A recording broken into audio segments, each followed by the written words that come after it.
இன்றைய தினம் ஆண்டாளின் திருப்பாவை பாசுர வைபவமாக தொடர்ந்து 3 நாட்கள் அனுபவித்தோம். இன்று 4ஆம் நாள் பாசுர அனுபவங்களை நாம் பெறவிருக்கிறோம். முதல் 6 பாசுரங்களை நேற்று அனுபவித்து வந்து கொண்டே அந்த நாள் பாசுரமாக 3 நாள் பாசுரங்களை அனுபவித்தோம். இன்றைய தினம் அடுத்த 2 பாசுரங்கள் இன்றைய நாள் பாசுரம் என்று தொடரலாம் என்று இருக்கிறோம்.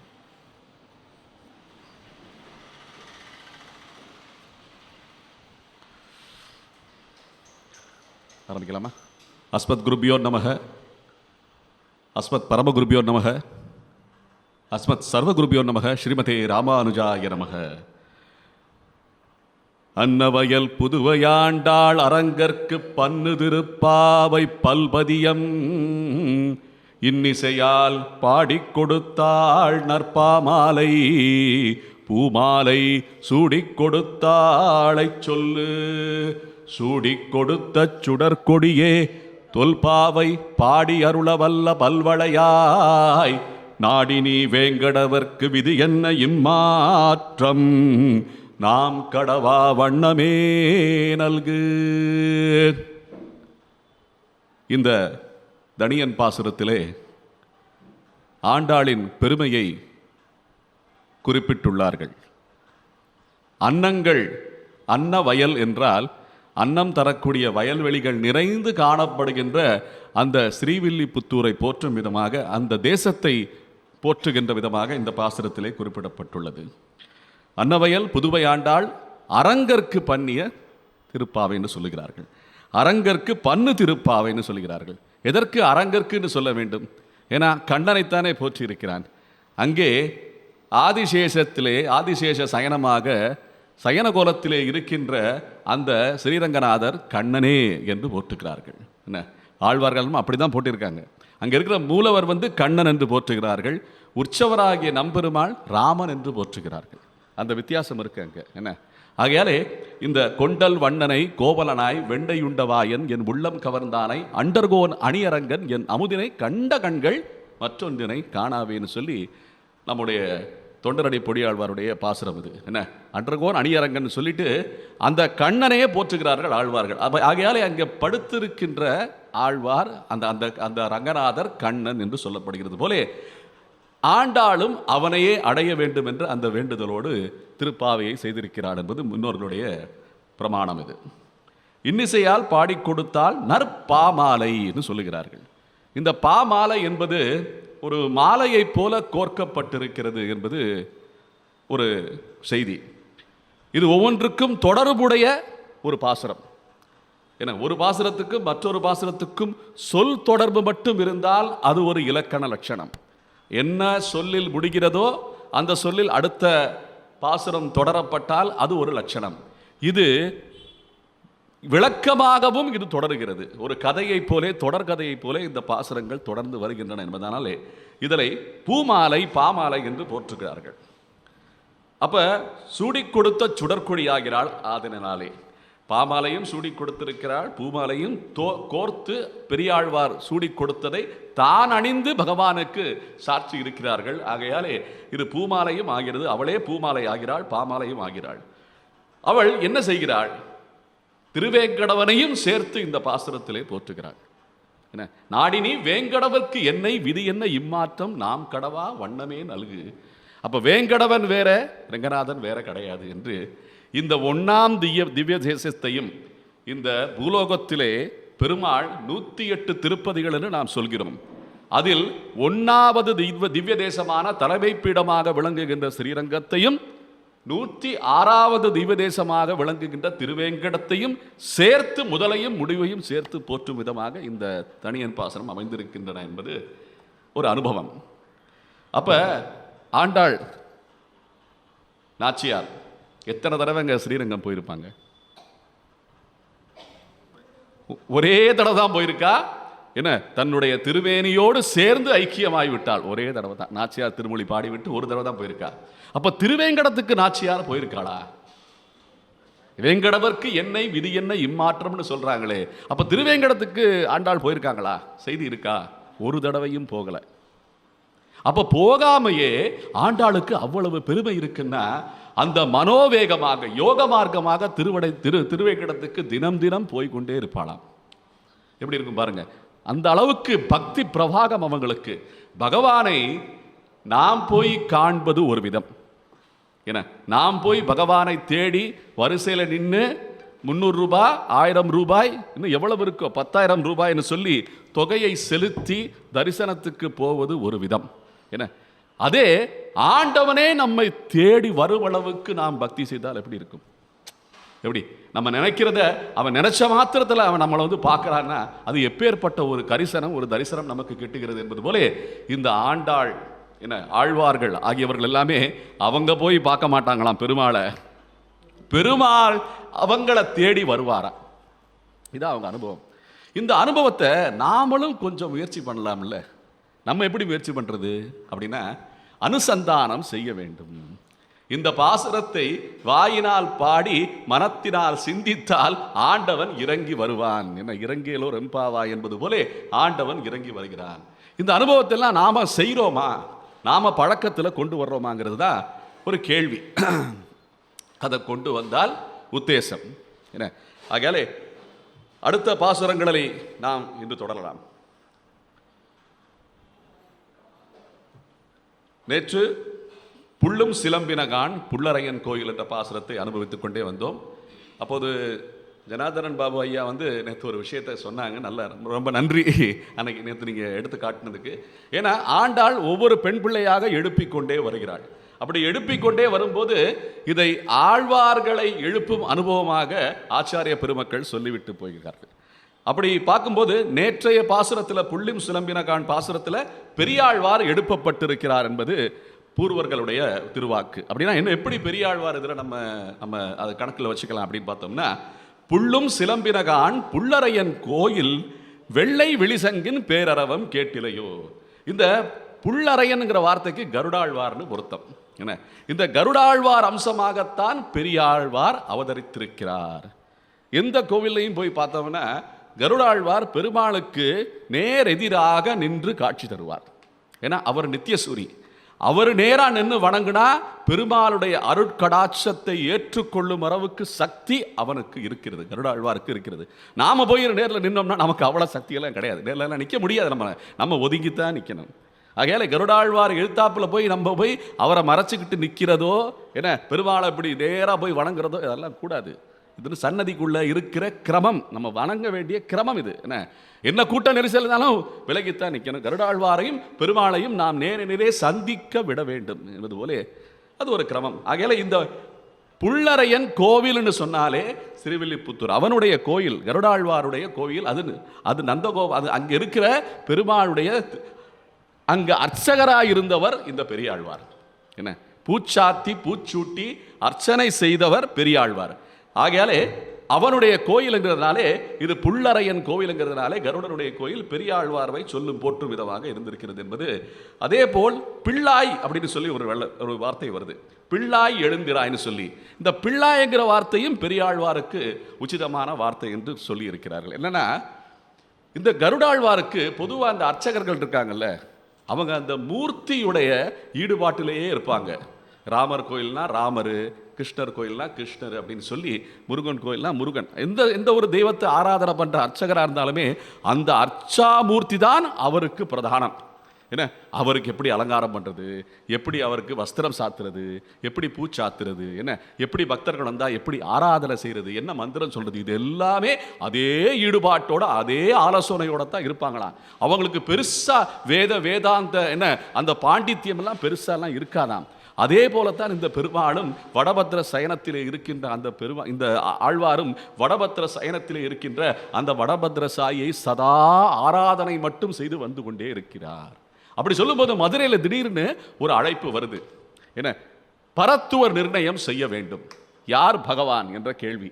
அப்படி பரத்துவ நிர்ணயம் செய்ய வேண்டும் என்று சொல்வது போலே பல புலவர்களும் பல பண்டிதர்களும் பல ஞானிகளும் பல மகான்களும் அங்கே திரளாக வந்திருந்து இந்த பரத்துவ நிர்ணயம் செய்ய வேண்டும் என்பது ஒரு ஆக்ஞை. ஏன்னா அந்த அந்த அரசனுக்கு இருந்த ஒரு ஆவல் அது. அப்படி இருக்கும்போது இந்த பெரியாழ்வாரை அங்கே இருக்கின்ற பெரியவர்கள் எல்லாமே சேர்ந்து நீங்க போய் அங்கே அவர் இருக்கும்போது வாழ்ந்த காலத்திலே அப்போது அவருக்கு இருந்த பெயர் விஷ்ணு சித்தர். விஷ்ணு சித்தர், பெரியாழ்வார் கிடையாது. அப்ப விஷ்ணு சித்தரை எல்லாருமே வலியுறுத்தி நீங்க தான் நம்ம ஊர் சார்பில் போய் அங்க அந்த வாதத்தில் நீங்க போய் பங்கேற்கணும்னு சொல்லி வேண்டியிருக்காங்க.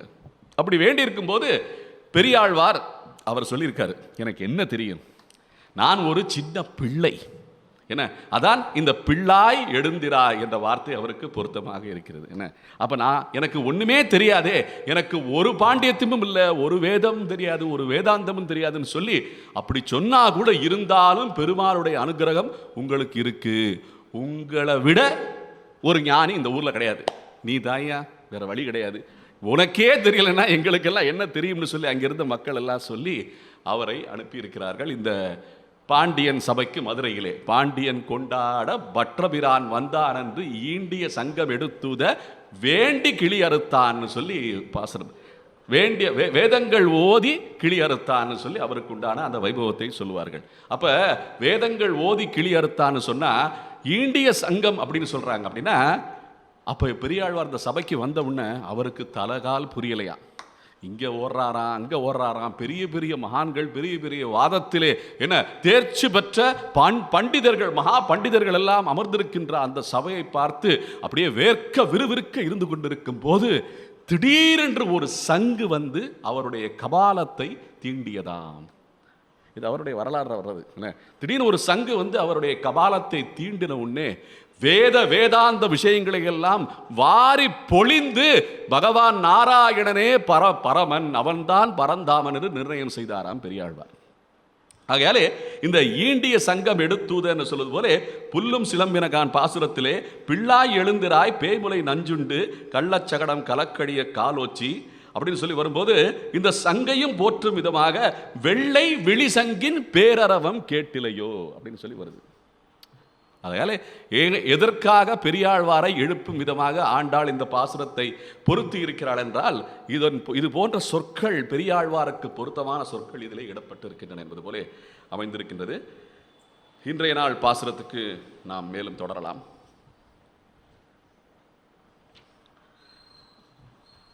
கீச்சு கீச்சென்றெங்கும் ஆனை சாத்தன் கலந்து பேசின பேச்சரவம் கேட்டிலையோ பேய்ப்பெண்ணே, காசும் பிறப்பும் கலகலப்ப கைபேர்த்து வாசனருங்குழல் ஆய்ச்சியர் மத்தினால் ஓசைப்படுத்த தயிரரவம் கேட்டிலையோ நாயகப் பெண் பிள்ளாய் நாராயணன் மூர்த்தி, கேசவனை பாடவும் நீ கேட்டே கிடத்தியோ தேசமுடையாய் திரவேலோரம் பாவாய் சொல்லி இந்த பாசுரத்தில் ஆண்டாள் விழிக்கிறாள்.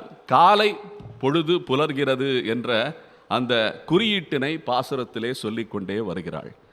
நேற்று பாசுரத்தில் புல்லும்னு சொல்லி பொதுவாக பறவைகளை பற்றி பேசும்போது கருடாழ்வாரை குறிப்பிட்டு புல்லும் சிலம்பினகான் புல்லரையன் கோயில் அப்படின்னு சொல்லி அந்த பாசுரத்தில் சொன்னதுக்கு இன்னைக்கு பாசுரத்தில் இன்னொரு பறவையை சேர்த்து குறிப்பிடுகிறாள். ஏன்னா காலையில் எந்திரிக்கிற பறவைகள் தான் இருக்குன்னு சொல்லி ஆண்டாள் சொல்கிறார். நிறைய பறவைகள் இருக்கு, காக்கா இருக்கு, குருவி இருக்கு, என்ன புறா இருக்கு, எவ்வளவோ இருக்கு. ஆனால் காலங்காற்றாலே எந்திரிக்கின்ற பறவைகள் சில இருக்கின்றனவாம். அதிலே வரிசைப்படுத்தி கருடாழ்வாரை சொல்லிவிட்டு கீச்சு கீச்சென்றெங்கும் ஆனை சாத்தன் என்ற ஒரு பறவை இருக்கிறது. அது எப்படின்னா பாரத்வாஜ பட்சிகள்னு சொல்கிறாங்க. பாரத்வாஜ பட்சிகள்னு சொல்லி இன்றைக்கெல்லாம் அதில் கண்ணெல்லாம் தென்படுதா இல்லையான்னு தெரியல. ஊரை விட்டு வெளியில் ஏதாவது ஒரு தோப்பு துறவுலலாம் அதெல்லாம் பார்க்க முடியும்னு நினைக்கிறேன். முக்கியமாக மதுரையில் நம்மளுடைய இந்த பாண்டிய நாட்டில் ஜாஸ்தி பார்க்க முடியாதாம். கேரள தேசத்திலே அதை பார்க்க முடியுமாம். கீச்சு கீச்சுன்றங்கும் ஆனை சாத்தம் பறவைன்னே அங்கே சொல்கிறாங்க. அந்த பறவை கிச்சு கிச்சு கிச்சு கிச்சுன்னு கத்திக்கிட்டே இருக்குமா.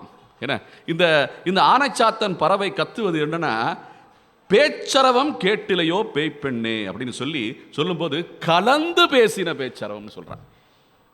இது அவங்களுக்கே உரிய பாஷையில் அதை கிச்சு கிச்சு கிச்சுன்னு நமக்கு கேட்கும். ஆனால் ஒரு பறவைக்கும் இன்னொரு பறவைக்கும் உள்ள அந்த தொடர்பை அவர்கள் கலந்து பேசுவாங்களாம். எப்போ நம்ம இறை தேட போகலாம், எப்போ கிளம்பலாம், எந்த திசையில் போகலாம்னு அந்த செய்தி எல்லாம் அவங்களுக்குள்ள அந்த பரிமாற்றம் என்ன செய்தி பரிமாற்றம் நடக்குமாம். என்ன இதுபோல பிராணிகளுக்குள்ளே என்ன மிருகங்களுக்குள்ளே கால்நடைக்குள்ளே பரிமாற்றம் நடக்கிறத நீங்கள் பார்த்துருக்கீங்களா? எந்த விலங்கோட பரிமாற்றம் ஜாஸ்தி பார்த்துருக்கீங்க? குரங்குடைய பரிமாற்றத்தை பார்த்துருக்காங்க. குரங்கு பார்த்துருக்காங்களா? ஆமாம், குரங்கு கொஞ்சம் கொஞ்சம் மனிதனை போல தான் இருக்கும். அடியன் சமீபமாக திருக்குறுங்குடின்னு சொல்லி திவ்யதேசம் ஒன்று இருக்குது. அது நல்ல மலை மேல் நின்ற நம்பின்னு சொல்லி புராண பெரிய ரொம்ப புராணத்துக்கு என்ன இப்போ பிற்பட்ட திவ்யதேசம். அதெல்லாம் அது திருநெல்வேலிக்கு பக்கத்தில் இருக்குது. அந்த திவ்யதேசத்துக்கு போகும்போது அங்கே கருங்குரங்குகள் இருந்தது. என்ன சிம்பன்சின்னு சொல்லுவாங்கள்ல, கரிய முகம். அப்படியே பார்த்தீங்கன்னா ஒரு மாதிரி ஒரு கருப்பான அந்த முடியோடு இருக்கும் அந்த முகம். அது பார்த்தீங்கன்னா மற்ற அந்த ப்ரௌன் குரங்கு இருக்குல்ல, குற்றாலத்தில் பார்க்குறோம்ல, அந்த குரங்கு மாதிரிலாம் ரொம்ப சேட்டை பண்ணலைங்க. ஜென்டில்மேனாக இருக்குது. அப்படியே நடந்து வருது, அப்படியே நம்மளை பார்க்குது, அப்படியே ஒதுங்கி போயிடுது. நம்மளை மாதிரி பிடுங்கிறது இந்த வேலையெல்லாம் பண்ண மாட்டேங்குது. அது வித்தியாசமான குரங்காக இருந்தது. அது ஆகையில் அதெல்லாம் கலந்துக்கிட்டே பேசிக்கிட்டே இருக்குது. அதுபோல் நம்ம திருப்பக்கம் போனோன்னு வச்சுக்கலேன், இரவு நேரங்களில் பார்த்தீங்கன்னா கொஞ்சம் ஊரெல்லாம் அடங்கின பிறகு ஒரு 10-15 நாய்கள் பேசும். நாய்கள் என்ன அது திடீர்னு இது ஒவ்வொன்று கத்தும், அது ஒவ்வொன்று கத்தும். என்ன பேசுதுன்னே புரியல, நம்ம பேசுகிற மாதிரியே அது கத்திக்கிட்டே இருக்கு. ஆகையால அவங்களுக்குன்னு ஒரு பாஷை இருக்குங்க. அதை நமக்கு புரியறதுக்குள்ள அவங்களுக்கு அது தனி பாஷை. அதுபோல இந்த கீச்சு கீச்சென்றெங்கும் ஆனை சாத்தன் கலந்து பேசின பேச்சரவம் கேட்டிலையோ பேய்ப்பெண்ணே காசும் பிறப்பும் கலகலப்ப கைபெயர்த்து வாச நறுங்குழல் ஆட்சியர் மத்தினால்னு சொல்வது இந்த ஆயர் குலத்துக்கே என்ன உரித்தான இந்த சொற்கள் எல்லாமே. என்னன்னா மங்கள ஒலின்னு சொல்லும்போது பலது இருக்கு. காலையில் என்ன நல்ல மணி யோசை கேட்பது, நல்ல நரும் புகை மனத்தை ஏற்றுக்கொள்வது, காலங்காத்தால நம்ம கையே நம்ம பார்ப்பது, சுமங்கலியை தரிசிப்பது. இதுபோல இந்த மங்கள ஒலிகளை எப்படி நாம தெரிஞ்சுக்கலாம்னா, ஒரு தயிர் கடைகிற சத்தம் சலக் சலக் சலக் சலக்குன்னு கேட்கும். என்ன அதெல்லாம் நமக்கு கேட்க முடியாது. என்ன இன்னைக்கு மிக்சியில் அடிச்சுக்கிட்டு இருக்கோம். என்ன அதுபோல அந்த தயிர் கடைகிற சத்தம் கேட்டால் அது மங்கள ஒலியாம். எப்படி இருக்கு பாருங்க. அதான் இந்த காசும் பிறப்பும் கலகலப்ப கைபேர்த்து வாச நறுங்குழல் ஆட்சியர் மத்தினால் ஓசைப்படுத்த தயிரரவம் கேட்டிலையோ. அவங்க அணிஞ்சிருக்கிற அந்த ஆமைத்தாலின்னு சொல்லுவாங்க. என்ன அந்த தாலி, அந்த அளவுக்கு தாலி ஒவ்வொன்றும் ஒவ்வொரு ரகமாக இருக்குமாம். என்ன அந்த தாலி எல்லாமே அவங்க தயிர் கடையும் போது அது ஒன்றோடு ஒன்று உரசி உரசி உரசி ஒரு அந்த வளையல் ஓசை அதெல்லாம் உரசி உரசி உரசி ஒரு ஓசையை ஏற்படுத்துவான். ஒரு இசை போலே ஒரு காதிற்கு இனிமையான ஓசையை ஏற்படுத்துவான். இது மங்கள ஒலி என்று சொல்லுகிறார்கள். எப்படி ஒரு சங்கநாதம் இருக்கோ இதுபோல அந்த தாய்மார்கள் அங்கே அந்த தயிர் கடையும் போது எழுகின்ற மங்கள ஒலி அதெல்லாமே. ஆகையால இந்த மங்கள ஒலியை இங்கே குறிப்பிட்டு காட்டுகிறாள். வாச நறுங்குழல் ஆட்சியர் மத்தினாள். அப்ப நல்ல வாசமும் இருக்குமாம். அந்த தயிர் வாசம், அந்த பால் வாசம், அங்க இருக்கிற சாண வாசம், இதெல்லாம் நமக்கு ஹிதமாக இருப்பது மட்டும் கிடையாது, உடம்புக்கு ஆரோக்கியமும் கூட. ஒரு சாணத்திலிருந்து வர்ற வாசம் நல்ல பிராணனை கொடுக்கிறது நமக்கு. மற்ற வாசத்தை விட அதுல பிராணன் ஜாஸ்தின்னு சொல்றாங்க. ஆகையாலே சாணத்திலிருந்து நம்ம பெறுகின்ற எந்த பொருளையும் நம்ம எரிக்கும் போதும், நம்ம நேரடியாக சுவாசம் பண்ணும் போதும் நமக்கு ஆரோக்கியம் பெருகுகிறது, நம்மளுடைய எதிர்ப்பு சக்தி கூடுகிறது. இதெல்லாம் உண்மை. நம்ம கோஷாலையிலிருந்து இன்னைக்கு பார்த்தீங்கன்னா கிட்டத்தட்ட ஒரு 10 பொருள்கள் தயாரிக்கப்படுகின்றன. ஊதுபத்தி, அப்புறம் சாம்பிராணி, கப் சாம்பிராணி, அப்புறம் புல்லட் சாம்பிராணி, அப்புறம் பார்த்தீங்கன்னா சாணத்தில் இருக்கிற வரட்டி. என்ன வரட்டி இங்கே நம்ம கீதா பவனத்துக்கெலாம் அதை கொடுத்துருக்கோம். நீங்கள் இந்த ஹோமம் பண்ணுவீங்கள்ல, யாகம் பண்ணுவீங்கள்ல, பகவத்கீதை யாகம் பண்ணுவீங்கள்ல, அதுக்கெல்லாம் அடியன் கொடுத்துருக்கேன் முன்னாடி. என்ன அதுக்கு அதே மாதிரி விபூதி, தூய விபூதி, இதெல்லாம் சாணத்திலேருந்து தயார் பண்ணுறது. அப்புறம் வாசல் மொழுகிறதுக்கு உண்டான பொடி, பஞ்சகவிய பொடி. என்ன அந்த பொடியை வச்சு வாசல் மொழுகுனா பியூராக இருக்கும், எந்த கிருமி தொற்றெல்லாம் வராதுன்னு சொல்லி அது எல்லாமே இந்த சாணத்தில் கிடைக்கிற பொருட்கள். நம்ம சொல்லப்போனால் பாலில் இருந்து கிடைக்கிற பசும் பொருட்களை விட ஜாஸ்தி சாணத்தில் கிடைக்குது. ஜாஸ்தி வரும்படியும் இருக்கு சாணத்தில், அதான் உண்மை. நம்ம பாலில் திரட்டி வெண்ணெய் திரட்டி அப்புறம் நெய் செஞ்சு அதெல்லாம் விற்கிறது வந்து ரொம்ப அந்த அந்த ப்ராசஸ் எல்லாம் ரொம்ப கடினம். என்ன, அது ரொம்ப விலை ஜாஸ்தி. என்ன, இதுக்கு வந்து ரொம்ப ஜாஸ்தி கிடையாது. இது அதை பக்குவப்படுத்தி அதோட கலந்து நல்ல பொருட்களை கட்டியாக பிடிச்சோம்னா சாணத்தில் நல்ல வரும்படி இருக்கு.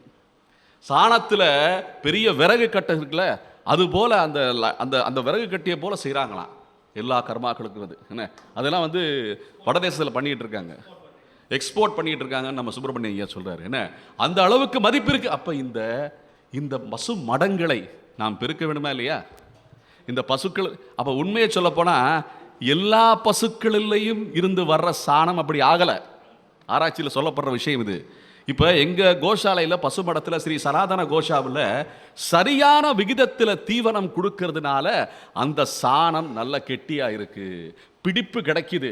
என்ன, அதே போல தெருவில் திரிகிற அந்த பசுக்கள் எல்லாம் போடுற சாணம் வந்து பிடிப்பு கிடைக்க மாட்டேங்குது. அங்கே தயார் பண்ணுறதுக்கு பிடிப்பு பிடிச்சா அது அப்படியே கரைஞ்சு போயிடுது, தண்ணியில் பிடிப்பு கிடைக்க மாட்டேங்குது. அதில் பண்ண சாம்பிராணியை நீங்கள் இப்படி கையோட பிடிச்சோம்னா அப்படியே பொறி பொறி ஆயிரும். என்ன, அவ்வளவுதான் சக்தி அந்த சாணத்துக்கு. ஏன்னா தீவனம் சரியான விகிதத்திலே கொடுக்கப்படவில்லை. இன்புட் சரியா இருந்தால் தான் அவுட்புட் சரியா கிடைக்கும் நமக்கு. ஆகையாலே இந்த பசுக்களிடையே இருக்கின்ற இந்த சாணத்துக்கு உண்டான மதிப்பு நாம தெரிஞ்சுக்கணும். அதுல இருந்து வாசம் வருது பார்த்தீங்களா, அது பசுவினுடைய வாசம். அதான் வாச நறுங்குழல் ஆய்ச்சியர் மத்தினால். இந்த குழல் வாசம்னு சொல்லும்போது அவங்களுடைய கூந்தல்ல இருந்து வர்ற வாசம்னு சொல்றாங்க. இந்த இடைப்பெண்களுக்கு அதிகப்படியான இந்த வாசம் வந்து பசுவனுடைய வாசம், அதனுடைய சாணம், அதனுடைய மோர், தயிர், இதுலேருந்து வர்ற வாசம் தான் வரும். வேற நறு மலர்கள் வாசம் எல்லாம் ஜாஸ்தி வராது. இந்த இடத்துல இந்த வாசம் நறுங்குழல் சொல்றது அந்த வாசத்தை தான் சொல்றாங்க. என்ன, இப்போ அந்த பூக்களுடைய வாசத்தை எல்லாம் இங்கே குறிப்பிடலை. மத்தினால் ஓசைப்படுத்த தைரரவம் கேட்டிலையோ நாயக பெண் பிள்ளாய் நாராயணன் மூர்த்தின்னு சொல்லி 2வது தடவை நாராயணனை இந்த பாசுரத்தில் விழிக்கிறார். இதுக்கு முன்னாடி எப்ப சொன்னா, நாராயணனே நமக்கே பறை தருவான்னு சொல்லி ஆண்டாள் சொன்னா. அதே போல இங்க நாராயணன் மூர்த்தின்னு சொல்லி இந்த பாசுரத்தில் முடிக்கும் போது, கேசவனை பாடவும் நீ கேட்டே கிடத்தியோ தேசமுடையாய் திரவேலோர் எம்பாவாய்ன்னு சொல்லி கதவத்திரன்னு சொல்ற ஆண்டாள். ஏன்னா அந்த வீட்டுக்கு போய் நின்றுக்கிட்டு அந்த பெண் பிள்ளையை அழைக்கும் போது முதல்ல கதவை திறமா அப்படின்னு சொல்லி சொல்றது போல அப்படி அதட்டி அந்த உற்சாகத்திலே ஆண்டாள் எழுப்புகிறாள் இந்த பெண் பிள்ளையை. இப்ப இந்த பெண் பிள்ளையை எழுப்பும் போது இந்த கட்டத்திலே பார்க்கும்போது நாயக பெண் பிள்ளா என்று ஒரு வார்த்தை வருது. அப்ப நாயக பெண் பிள்ளாய்னா அந்த கோஷ்டியினருக்கே தலைவியாக இருக்கிற ஒன் பெண் பிள்ளை. எப்போவுமே ஒவ்வொரு கோஷ்டிக்கும் தலைவிகள் இருப்பாங்க, தலைவர்கள் இருப்பாங்க. இல்லை, அவர் தான் வந்து அந்த கோஷ்டியை நடத்திட்டு போவார். எத்தனை மணிக்கு நீங்கள் வர வேணும், காலையில் எங்கெங்கே நீங்கள் உட்காரணும், என்ன பாசனம் பாட போகிறோம், எல்லாத்தையும் ஒரு வியூகம் அமைச்சு அழைத்து செல்வாள். அதே போல் இந்த நாயக பெண் பிள்ளை என்பவள் நாயகியாக இருக்கின்ற பெண் பிள்ளை என்று போற்றுகிறாள் ஆண்டாள். கேசவனை பாடவும் நீ கேட்டே கிடத்தியோ, மாயனை மண்ணு வடமதுரை மைந்தனை பாசுரத்தில் நேற்று அடியேன் சொல்லிக்கிட்டே வந்தேன். பரம், வியூகம், விபவம், அந்தர்யாமி, இன்னும் ஒன்று சொல்லலை. ஏன்னா நீங்கள் கேட்கல. 2 வகையிலையும் நமக்கு வந்து தொடர்பு இருக்கணும். அடியேன் பேசுறத அப்படியே நீங்கள் கேட்டுக்கிட்டே அப்படியே அசந்து என்ன ஒரு மயக்க நிலைக்கு போயிடக்கூடாது. அதனால நீங்களும் விழிச்சுக்கிட்டு இருக்கணும். நீங்களும் அடியேன்ட்ட கேட்கணும், என்ன நீங்கள் இதை சொல்லலைன்னு கேட்கணும். என்ன, இப்போ இந்த அம்மா சொன்னாங்க பார்த்தீங்களா, அந்த பெரியாழ்வார் அந்த தனியனை பாடும்போது இந்த வார்த்தையை விட்டுட்டீங்கன்னு சொல்லாது, வேதம் அப்படின்னு சொல்ற வார்த்தை. அகையில வந்து நீங்களும் விழிப்பில் இருக்கணும். அப்ப நான் மூர்த்தியை பத்தி சொல்லலை, அர்ச்சாமூர்த்தி அர்ச்சா அவதாரத்தை ஆண்டாள் அங்கே மாயனை மண்ணு வடமதுரை மைந்தனை பாசுரத்தில் எப்படி குறிப்பிட்டிருக்கிறாள் என்றால், தூயோமாய் வந்து நாம் தூமலர் தூவி தொடுதுன்னு சொல்லியிருக்கா. எங்க போய் நம்ம மலர்களை தூவுறோம், அர்ச்சனை பண்றோம்னா கோயில்லையும் வீட்டில் இருக்கிற விக்கிரத்துக்கு தான் அது பண்ண முடியும். நம்ம பரந்தாமத்துக்கு போய் பரவாசுதேவனுக்கு அது பண்ண முடியாது, திருப்பார்கடலுக்கு போக முடியாது. அவதார திசையில் அந்த அவதாரங்கள் எல்லாம் முடிஞ்சிருச்சு, அந்தர்யாமி நமக்கு கண்ணுக்கு தெரியல. அப்ப யாருக்கு நம்ம அர்ச்சனை பண்ண முடியும்? என ஒரே கதி இது போன்ற சித்திரங்களுக்கோ இல்ல விக்கிரகங்களுக்கோ மட்டும்தான் நமக்கு பண்ணக்கூடிய வாய்ப்பு இருக்கிறதுனாலே அங்கே அந்த 5வது பாசுரத்திலே 5வது நிலையாக இருக்கின்ற கருணையே வடிவமாக நின்றும் அமர்ந்தும் கிடந்தும் என என்னென்ன வடிவம் இருக்கோ அத்தனை மர வடிவமாகவும் இந்த வடிவமாகவும் பாறை வடிவமாக கல் வடிவமாகவும் அத்தனை வடிவமாகவும் சுதை வடிவமாகவும் இருக்கின்ற அந்த அர்ச்சா மூர்த்தியைத்தான் இந்த மாயனை மண்ணு வடமதுரை மைந்தன் பாசுரத்திலே குறிப்பிட்டிருக்கிறாள் ஆண்டாள். இது ஒரு அனுபவம். என்ன இப்படி பார்க்கும்போது இன்றைய பாசுரத்திலே ஆண்டாள் எழுப்புவது ஒரு தலைப்பெண்ணை, ஒரு தலைவியை எழுப்புகிறாள் ஆண்டாள். ஆண்டாள் எழுப்பும் போது எப்படின்னா, ஆசையாவும் எழுப்பி பார்ப்பாள், அதட்டியும் எழுப்பி பார்ப்பாள், என்ன பெருமையாக போற்றியும் எழுப்பி பார்ப்பா. எல்லா பாவனையும் இதில் வரும். இப்போ கொஞ்சம் அனுசரணையோட மரியாதையோட நாயக பெண் பிள்ளை ரொம்ப மரியாதையோட எழுப்புறா. இன்னைக்கு பார்த்தீங்கன்னா வாசன் அருங்குழல்னு சொல்றா, போற்றுறா ஆண்டாள். எப்பேற்பட்ட போற்றுதல்! உனக்கு நாயக பெண் பிள்ளை என்ற பெயரை அளிக்கிறேன், கேசவனை பாடவும் நீ கேட்டே கிடத்தியோ தேசமுடையான்னு சொல்றா. தேசம்னா என்ன அர்த்தம்? தேஜஸ் அர்த்தம். தேஜஸ்னா ஒளி பொருந்தியவளே அப்படின்னு சொல்றாங்க. சில பேரை பார்த்தோம்னா நம்ம எவ்வளவு நேரம் வேணா பார்த்துக்கிட்டே இருக்கலாம்.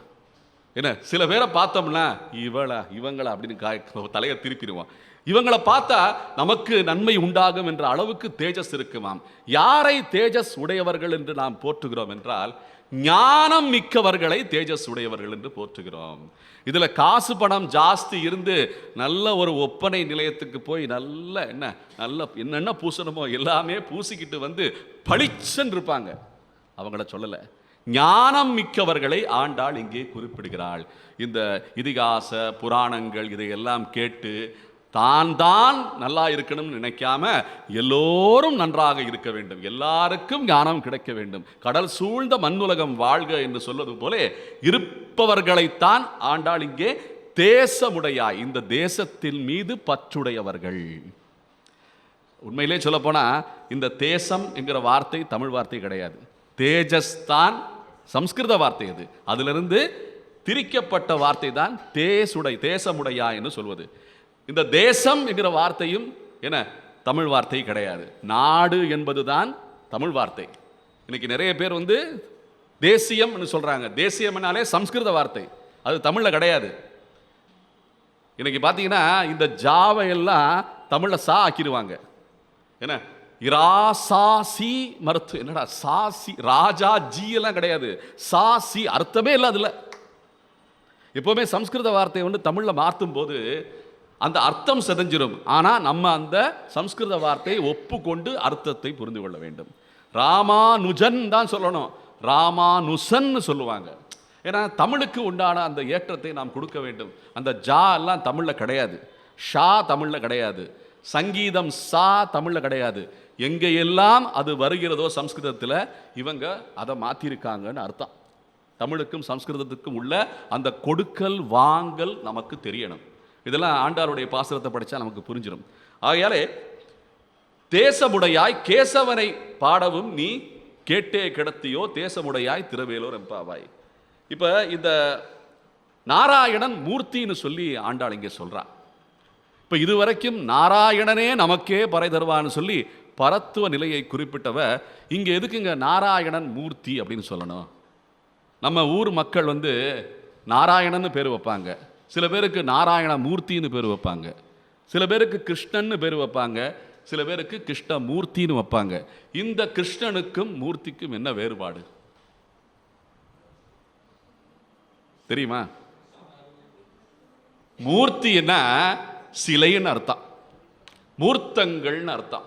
மூர்த்தின்னா அவனுடைய அம்சமாக இங்கே நாம் கண்ணுக்கு காணும் வண்ணம் விளங்குகின்ற அர்ச்சா மூர்த்திகள் என்று சொல்லுவாங்க. புரியுதா? அப்ப ரெங்கமூர்த்தி அப்படின்னு சொன்னாலே அங்க படுத்திருக்கின்ற சேஷ பீடத்திலே படுத்திருக்கின்ற ரங்கநாத பெருமானுடைய அந்த விக்கிரகம் தான். என்ன பரவாசுதேவனா கிடையாது, அந்த விக்கிரகமே சாட்சாத் பரபிரம்மம். அர்ச்சகர்கள்லாம் என்ன பண்ணியிருக்காங்கன்னா பகவானோட போய் பேசுவாங்களாம். பெரியாழ்வாரெல்லாம் என்ன பண்ணியிருக்காரு, இந்த ஆண்டாள் சூடி கொடுத்த மாலையை சாத்தின உடனே கழுத்திலிருந்து மாலை அப்படியே அந்த அந்த முடியோடு இருந்த மாலையை சாத்தும் போது பெருமாள் சாத்திக்கிட்டு தான் இருந்திருக்காரு. பெரியாழ்வார் அந்த மாலையை போய் 2-3 தடவை அவர் சாத்தினதை பார்த்த பிறகு ஒரு 2வது தடவை 3வது தடவை தான் கண்டுபிடிச்சிருக்காரு. ஆஹா, ஆண்டாள் சூடி கொடுத்த மாலையை கொடுக்குறாரு, நம்ம சாத்திக்கிட்டு இருக்கோமே, அப்போ அதனால தான் ஒரு முடி வந்துச்சோ அப்படின்னு யோசனை பண்ணியிருக்காரு. அப்புறம் அந்த முடி இல்லாத தூய மாலையை போய் சாட்டலாம் நினைச்சு போய் சாத்தும் போது அது அந்து விழுந்துருச்சு. அப்ப ஆண்டவனோட அவங்க எல்லாம் பேசுறாங்க. அவங்கெல்லாம் வாய் வார்த்தையிலே பேசுகிறாங்க, உண்மையிலே பேசியிருக்காங்க. யாராவது பின்னால் இருந்து குரல் கொடுக்குறதெல்லாம் கிடையாது, நம்ம திரைப்படத்தில் பார்க்குற மாதிரி. என்ன, உண்மையிலே பேசியிருக்காங்க. அதுபோல் ராமானுஜர் பேசியிருக்கிறார். என்ன, பெரிய பெரிய மகான்கள் எல்லாம் பேசியிருக்காங்க. நாமளும் பேசலாம். அதற்குண்டான அனுஷ்டானத்தோடு நியமத்தோடு நாமும் நம்ம வீட்டில் இருக்கிற விக்கிரகத்தோட பேசலாம். அடியேன்னு பேசியிருக்கேன். எப்படி? உடனே நடக்கலை, ஆனால் பேச பேச நடக்குது. பார்த்தீங்களா? ஒரு கோசாலை அமைக்கணும்னு சொல்லி ஒரு ஏக்கத்தோட எத்தனை தடவை நம்ம சௌராஷ்டிரா மேல்நிலை பள்ளி இருக்குல்ல, அங்கே வந்து எங்கள் தாத்தா கடைசி அவருடைய அந்திம திசையில் இருக்கும்போது அவர் ஒரு கட்டிடத்தை வந்து வழங்கியிருக்காரு. அந்த கட்டடத்தில் டிபி கிருஷ்ணய்யர் நினைவு கட்டடம்னு சொல்லுவாங்க. அது அந்த கட்டடத்தில் ஒரு கிருஷ்ணன் இருப்பாருங்க. அந்த கிருஷ்ணன் வந்து நல்ல புல்லாங்குழல் ஊதிக்கிட்டே ஒரு பசுமாடை பின்னாடி வச்சுக்கிட்டு நல்லா நின்றுட்டு இருப்பார் ஒரு மரத்தடியில். நான் ஓட்டப்பயிற்சி அந்த உடற்பயிற்சியெல்லாம் பண்ணும்போது அந்த கண்ணன்ட்ட பேசுவேன். இந்த மாதிரி நடக்கலையே, என்ன பண்ணுறது, ஏதாவது ஒரு வழி பண்ணுன்னு சும்மா பேசுவேன். திடீர்னு பார்த்தா அந்த கோசாலை அமைப்பதற்குண்டான அந்த வியூகம் எல்லாம் அப்படியே அமைய ஆரம்பிச்சிருச்சு. இடம் கொடுக்கறதுக்கு ஒருத்தர், பார்த்துக்கிறதுக்கு ஒருத்தர், பொருளை வழங்குவதற்கு நிறைய பேர் சேர்ந்தாங்க. அப்படின்னு சொல்லி வியூகம் அமைஞ்சுக்கிட்டே வந்துருச்சு. அப்போ நாம் முயற்சி எடுத்து அந்த வேண்டுதலை பேச பேச வைக்க வைக்க அது நிறைவேறுகிறது. நாமளும் என்ன பண்ணணும், நம்ம சமூகம் நல்லா இருக்கணும், நம்ம குளங்குட்டைகள் எல்லாம் தண்ணி நிறைஞ்சு நம்ம குளிக்கிற மாதிரி ஆகணும், பசுமாடுகள் நிறைய வீட்டிலையும் காணப்படணும், வெளியில் ஒரு மடமாவது காணப்பட வேண்டும், யாத்திரைகள் நிறைய மக்கள் போகணும், முண்டி அடிச்சுக்கிட்டு பிரசாதத்துக்கு போகக்கூடாது. இது மாதிரி வேண்டுதல்கள் நிறைய வச்சுக்கிட்டே வரலாம்ல. ஏன் வைக்கிறது இல்லை? வச்சா நடக்கும். நம்ம வேண்டுதல் வைக்க வைக்க பகவான் அதை சாதிக்கிறான். இதான் உண்மை. இப்போ எல்லா புராணத்திலையும் பார்த்துங்கன்னா அக்கிரமக்காரங்க எல்லா காலத்திலையும் இருப்பாங்க. என்னமோ இன்னைக்கு தான் வந்து அநியாயம் செய்கிறவங்க அக்கிரமம் செய்கிறவங்களாம் இருக்காங்கன்னா, இன்னைக்கெல்லாம் பொடி பசங்கவங்கெல்லாம் வந்து அந்த காலத்தில் இருங்கலாம் யமகாரங்க.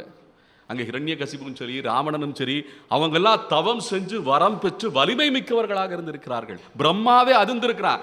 இன்னைக்கு இருக்கிறவங்களாம் அப்படி கிடையாதுங்க. எப்படி அவர்கள் எல்லாம் எதிர்க்கப்பட்டிருக்கிறார்கள் என்றால் அங்கே இருந்த தேவர்கள் எல்லாமே போய் சேர்ந்து வேண்டி இருக்காங்க. இதை நீங்க சரி பண்ணணும், இதை நீங்க செய்யணும்னு வேண்டி இருக்காங்க. நாம வேண்டுறோமா? இதான் கேள்வி. நம்ம வேண்டுனா நடக்குதுங்க. நம்மளும் சாமி கிட்ட பேசலாம், அவன் நடத்தி காட்டுறான். ஆனா வேண்டாம இருந்தா அவன் நடத்துறது இல்லை. எவனும் கண்டுக்க மாட்டேங்கிறான். நான் எதுக்கு வரணும்? அனுபவிங்க. இதான் லீலை. இந்த லீலையில நாம என்ன வேண்டுறோம்? இப்ப சமீபத்தில் திருப்பதி பெருமாள்கிட்ட ஒரு வேண்டுதல் வச்சிருக்கேன் அடியன். அது நடக்குமான்னு பார்ப்போம். என்ன காரணம்னா, நீ மட்டும் உண்டியல நினைச்சுக்கிற, நீ மட்டும் கோடிக்கணக்கில் சம்பாதிக்கிற, ஆழ்வார்கள் ஒன்றையும் சேர்த்து தானே பாடியிருக்காங்க. எத்தனை திவ்ய தேசங்கள் விளக்கு கூட ஏற்ற முடியாத அளவிலே, ஒட்டடை கூட எடுக்க முடியாத அளவிலே ஆளரவமற்று கிடக்கின்றன. அப்ப அது எல்லாம் சரியாகணும் இல்ல? ஏன் உன் பங்கை கொஞ்சம் அங்கே கூட அப்படின்னு வேண்டியிருக்கேன். என்ன சரிதானே? என்ன சரிதானே? வேண்டுங்க, நீங்களும் வேண்டுங்க. உங்க பங்குக்கு காசை போடுறோம்ல, அந்த காசுல ஒரு பங்கை மற்ற திவ்ய தேசத்துக்கு கொடுன்னா பெருமாள் உகக்கிறான். சரியான வேண்டுதலை நம்ம பையன் வைக்கிறான். என்ன இன்னைக்கு பார்த்தீங்கன்னா நவ திருப்பதின்னு சொல்லுவாங்க. எங்க திருநெல்வேலி பக்கத்தில். அங்கே இப்படி தான் இருந்திருக்கு. ஒரு காலத்தில் விளக்கு அர்ச்சகரே இருக்க மாட்டாரு. நம்ம வீட்டில் போய் பிள்ளாய் எழுந்திராய் என்ன அப்படின்னு சொல்லி கதவை தட்டி அந்த பிள்ளையை கூட்டு வரணும். உண்மையிலேயே நம்ம கதவை தட்டி அந்த பிள்ளையை எழுப்பிட்டு தான் வரணும். ஏன்னா அந்த அளவுக்கு தான் நிலைமை இருந்திருக்கு. அடியேன்னு போயிருக்கேன் அப்பா கொடுத்தான்னு சொல்லி சோழ நாட்டு திவ்யதேசம். அங்கெல்லாம் போகும்போது அர்ச்சகரே கிடையாது. அவர் அப்படியே எந்திரிச்சு கண்ணெல்லாம் அப்படி சொல்லி, அப்படியா வந்துட்டீங்களா, அப்படி ஆள் வந்திருக்கீங்களா அப்படின்னு சொல்லி எழும்பி வர்றாரு. எழும்பி வந்து அப்போ தான் கதவை திறந்து திவ்யதேசத்துக்கு கதவை திறந்து என்ன அப்படியே அந்த இதெல்லாம் எடுத்து வச்சு ஆரத்தி காமிச்சு ரொம்ப சந்தோஷமாக நமக்கு தீர்த்த பிரசாதம்லாம் கொடுத்தாரு. யாருமே இல்லை. நான், என்னுடைய தாயார், அப்புறம் மனைவி, அப்புறம் ஒரு நபர் வந்திருந்தாங்க. அவ்வளோதான். 4 பேர் தான். அப்படிலாம் இருக்குங்க திவ்யதேசம். இந்த வேண்டுதலை வைக்க வைக்க திவ்யதேசத்துக்குண்டான அந்த செலவுகள் எல்லாம் பண்ணப்படுகின்றன. ஏன் மதுரையில் நடந்த ஒரு விஷயம், இந்த டவுன் ஹால் ரோடு இருக்குல்ல, இங்கே தெப்பத் திருவிழா நடக்கும். மாசி மாதத்தில் தெப்பம். சௌமிய நாராயண பெருமாளுக்கு அங்கே தெப்பம். எங்கே திருக்கோஷ்டியூரில் இங்கே தெப்பம் நடக்கும். இங்கே தெப்பம் நடக்கிறதுக்கே அடியர் பிறந்ததுலேருந்து பார்க்கவே இல்லை. அடியர் இங்கே வந்து ஒரு 15 வருஷம் ஆகுது. என்ன திடீர்னு பார்த்தா தெப்பம் எங்கேயா இருக்குன்னு கேட்டால் டவுன் ஹால் ரோட்டில் மறைஞ்சிருக்கு. என்ன உள்ள கிடக்கு தெப்பம். அப்போ சாமி தெப்பத்தில் போவாரான்னு பார்த்தா தரையில் ஓடுறாரு சாமி. அந்த ரதத்தை பிடிச்சிட்டு எல்லாம் இழுத்துக்கிட்டே ஹரே கிருஷ்ண ஹரே கிருஷ்ண கிருஷ்ண கிருஷ்ண ஹரே ஹரே ஹரே ராமன்னு ஒரு கோஷம் இழுத்துக்கிட்டே ஓடுது. என்னடா தெப்பம் பண்ணாங்க, வெறும் தரையாத்தான் இருக்கு, மண் தரையா இருக்கு, தெப்பம் எங்கேயா இருக்குன்னா தெப்பத்தில் தண்ணி இல்லை. இப்படித்தான் கிட்டத்தட்ட ஒரு 10 வருஷமா நடந்துகிட்டே இருந்தது. நான் அடியேன்னு கூட பார்த்துக்கிட்டே இருந்தேன். என்னடா எப்போ ஒரு விடிவு காலம் வருமா பெருமாளே, உன் தெப்பம் இப்படி இருக்கே அப்படின்னு கேட்டுக்கிட்டே இருந்தேன். கடைகண்ணி எல்லாம் போயிருச்சுங்க. அதே போல கோயிலுக்குள்ள தீர்த்த பிரசாதம் சடாரி எல்லாம் நம்ம பெருமாள் கூடலழக பெருமாள் கோயில வைக்க மாட்டாங்க. எப்போ கோஷ்டி சேருதோ அப்போ மட்டும்தான் வைப்பாங்க. அடியனுக்கு ஒரு மனஸ்தாபம், ஒரு தாபம். ஏன் நமக்கு தீர்த்தம் சடாரி கொடுக்கறது இல்லை? அழகர் கோயிலில் கொடுக்குறாங்க, திருமோகூரில் கொடுக்குறாங்க. இங்கே என்ன வந்துச்சுன்னா விசாரணை பண்ணி சொன்னாங்க, கொடுக்கறதுக்கு ஆள் இல்லை, அர்ச்சகர் பத்தலை. எப்படி இருக்கும் பாருங்க நிலைமை. இது அடியன் கேட்டு பெற்ற பதில். என்ன பத்தலை பெருமாளே, இப்படி இருந்தா என்ன அர்த்தம்? பக்தர்களுக்கு தீர்த்தம் சடாரி கொடுத்தாதான ஞானம் பெருகும், உன்னுடன் அந்த கூட்டு என்ன அந்த ஒற்றுமை இன்னும் வளரும் என்ன அப்படின்னு சொல்லும்போது திடீர்னு பார்த்தீங்கன்னா தீர்த்தம் சடாரி கொடுக்க ஆரம்பிச்சிட்டாங்க. முயற்சி பண்ணா நடக்குது. நம்ம வெறும் வியாபாரம் நல்லா இருக்கணும், நம்ம நல்லா இருக்கணும், நம்ம குழந்தை குட்டிங்க நல்லா இருக்கணும், நம்ம வீடு கட்டணும், நம்ம வாசல் வாங்கணும், நம்ம நகை சேர்க்கணும், இதே வியாபாரம் பண்ணிக்கிட்டு இருந்தா என்னங்க அர்த்தம்? அப்ப எதுக்கு இங்க சாமி? அப்ப எதுக்கு இந்த பாசனங்கள் எல்லாமே? கேட்கணும் இல்ல, சமூகத்துக்கு உண்டான அந்த வேண்டுதலை நாம எல்லாம் சேர்ந்து வச்சோம்னா பலிதம் நடக்குது. அப்ப என்ன அர்த்தம்? இந்த கீதாபவனத்துக்கு இளைஞர்கள் வர வேண்டும், நம்முடைய சிறார்கள் வர வேண்டும், அடுத்த தலைமுறைக்கு நாம் எடுத்து கொடுக்க வேண்டும் இந்த பொறுப்பை எல்லாம் சொல்லி கேட்க கேட்க அதுவும் நடக்கும், அதுவும் சாத்தியம். நம்ம வேண்டுதல்களை வைக்கணும், அதான் ரொம்ப முக்கியம். வைக்காம வருத்தத்தோடையே இருக்கக்கூடாது. புரியுதா? அந்த ஏக்கத்துக்கு மட்டும் ஒரு அளவுக்கு மீறி ஏக்கம் பட்டு பிரயோஜனம் இல்லை. செயலில் இறங்கி ஆகணும், வேற வழி இல்லை. அப்படித்தானே நம்ம 1947 சுதந்திரம் வாங்கினோம். அதுபோல இந்த ஆண்டாள் செயல்படுத்தும் விதமாக இந்த பாசுரத்தை அந்த பெண் பிள்ளையை எழுப்புகிறாள். எந்திரிச்சிருவா, அவ்வளவுதான். அதே போல கேசவனை பாடவும் நீ கேட்டே கிடத்தியோ. நம்ம கேசவனை பாடுகிறோம், புகழ்றோம், இவ்வளவு அர்ச்சனை பண்றோம், இவ்வளவு வேண்டுதல் வைக்கிறோம், இந்த உலகம் நல்லா இருக்கணும், நாடு நல்லா இருக்கணும், நல்ல தயிரவம் கேட்குது, செழிப்பா இருக்கு, எல்லாமே நீ எந்திரிக்கணும்னு சொல்லி பாடுவது போல கேசவனை சொல்லுகிறார் ஆண்டாள். இப்ப இந்த கேசவனை சொல்லும் போது நம்ம ஒரு விஷயம் முக்கியமா தெரிஞ்சுக்கணும். பகவான் 2 விதமா வெளிப்படுகிறான். அது இன்றைய அடுத்த பாசுரத்தில் இருந்து நம்ம அந்த சேர்த்தியை பார்ப்போம். இந்த பாசுரத்திலே ஆண்டாள் குலசேகர ஆழ்வாரை எழுப்பும் விதமாக அமைந்திருக்கிறது என்பது முன்னோருடைய திருவாக்கு. என்னன்னா, இந்த பாசுரத்தில் கேரள தேசத்தின் பறவையை குறிப்பிட்டிருக்கிறாள் ஆண்டாள். கீசு ஆனைச்சாத்தன் பறவைன்னா அது கேரளா. அங்க இந்த குலசேகர ஆழ்வாள் இருந்திருக்கிறார். குலசேகரப்பட்டினம் என்ற ஊர்ல இருந்திருக்கிறாள். வெஸ்டர்ன் காட்ஸ்ல இருந்தா அவர் திருநெல்வேலியில் பக்கம்தான் மலை பிரதேசம் அந்த அடிவாரத்தில் இருக்கிறதுனால, அதாவது இந்த மேற்கு தொடர்ச்சி மலை கன்னியாகுமரியிலிருந்து கிளம்புதுங்க. கிட்டத்தட்ட அந்த இடத்துல கிளம்புது. அங்கிருந்து கிளம்பி மும்பை வரைக்கும் போகுதுன்னு சொல்லுவாங்க. என்ன, மும்பை வரைக்கும் மிக நீண்ட திரை நம்முடைய பாரத தேசத்துக்கு இந்த வெஸ்டர்ன் காட்ஸ், இந்த மேற்கு தொடர்ச்சி மலைன்னு சொல்றது. அந்த மலை பிரதேசங்களிலே இந்த பறவை இருக்கிறதுனால கேரளத்தில் இருக்கிற அந்த குலசேகர ஆழ்வாரை குறிப்பிடுவது போல இந்த பாசுரம் அமைந்திருக்கிறது. ஆகையாலே இது ஒரு ஆழ்வாரை எழுப்பும் விதமாக நாம் ஒரு யூகம் கொள்ளலாம் என்பது போல இருக்கிறது. அடுத்த பாசுரம். கீழ்வானம் வெள்ளன்று எருமை சிறுவீடு மேய்வான் பரந்தனகான் மிக்குள்ள பிள்ளைகளும் போவான் போகின்றாரை போகாமல் காத்து உன்னை கூவுவான் வந்து நின்றோம் கோதுகலமுடைய பாவாய் எழுந்திராய் பாடிப் பறை கொண்டு மாவாய் பிளந்தானை மல்லரை மாட்டிய தேவாதி தேவனை சென்று நாம் சேவித்தால் ஆவாவென்று ஆராய்ந்து அருளேலோரம் பாவாய் என்பது இன்றைய பாசுரம். இந்த 8ஆம் பாசுரத்தை அனுபவிக்கிறோம் நாம். ஆனால் 4ஆம் நாள் முதல் 2 பாசுரத்து கணக்கில் 8வது பாசுரம் இது. கீழ்வானம் வெள்ளென்று எருமை சிறுவீடு. இந்த பொழுது புலர்கிறதை கொஞ்சம் கொஞ்சமாக ஆண்டாள் காட்டிக்கொண்டே வருகிறாள். முதல் பாசுரத்தில் பார்த்தோம்னா நம்ம இந்த இந்த பொழுது புலர்வதை புல்லும் சிலம்பினகான் புல்லரையன் கோயில்னு சொல்லி கோயில் வாசல் தான் முதல் திறக்கிறாங்க. இந்த பொழுது புலர்வது எப்படின்னா 4:30 மணிக்கு இந்த பறவைகள்லாம் கத்துறதுக்கு முன்னாடி என்ன அர்ச்சகர் போய் வாசல் அந்த கதவை திறந்துடுறாரு. எவ்வளோ அற்புதமான விஷயம். யார் முதல் எந்திரிக்கிறான்னா பகவான் தான் முதல் எந்திரிக்கிறான். நம்ம போய் சுப்ரபாதம் பாட போகிறோம், என்ன அந்த போடுற கூட்டம் பார்த்தீங்கன்னா ரொம்ப ரொம்ப குறைவு. சுப்ரபாத சேவைக்கு எத்தனை பேர் போகிறோம்?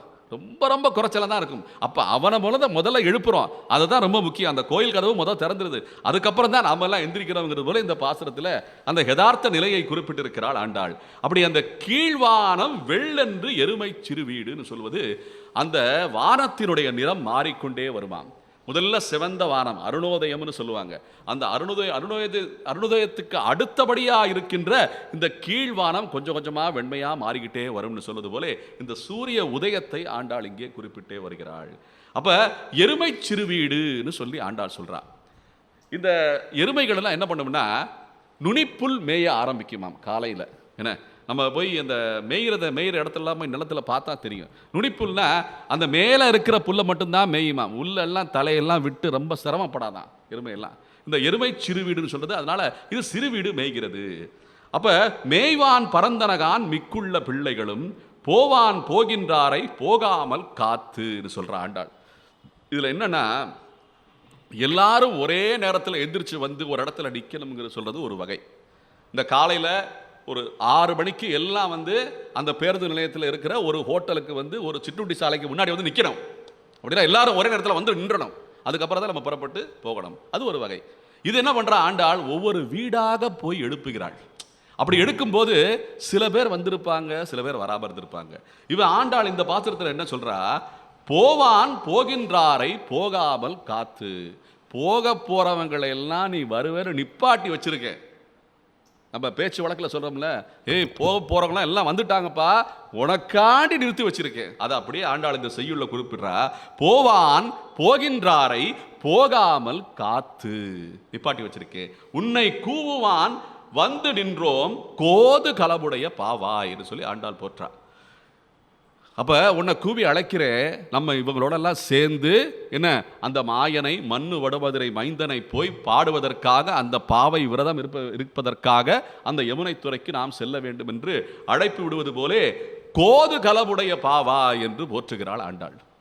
இதற்கு முன்ன பாசுரத்தில் காசும் பிறப்பும் கலகலப்ப கைபெயர்த்து வாசன் அருங்குழல் ஆட்சின்னு போட்டான். என்ன அது போன்ற ஒரு பாவைன்னு போட்டான். இப்போ வந்து கோது கலமுடைய பாவாய்னா குதூகலம் என்ன கூடிய பாவையே.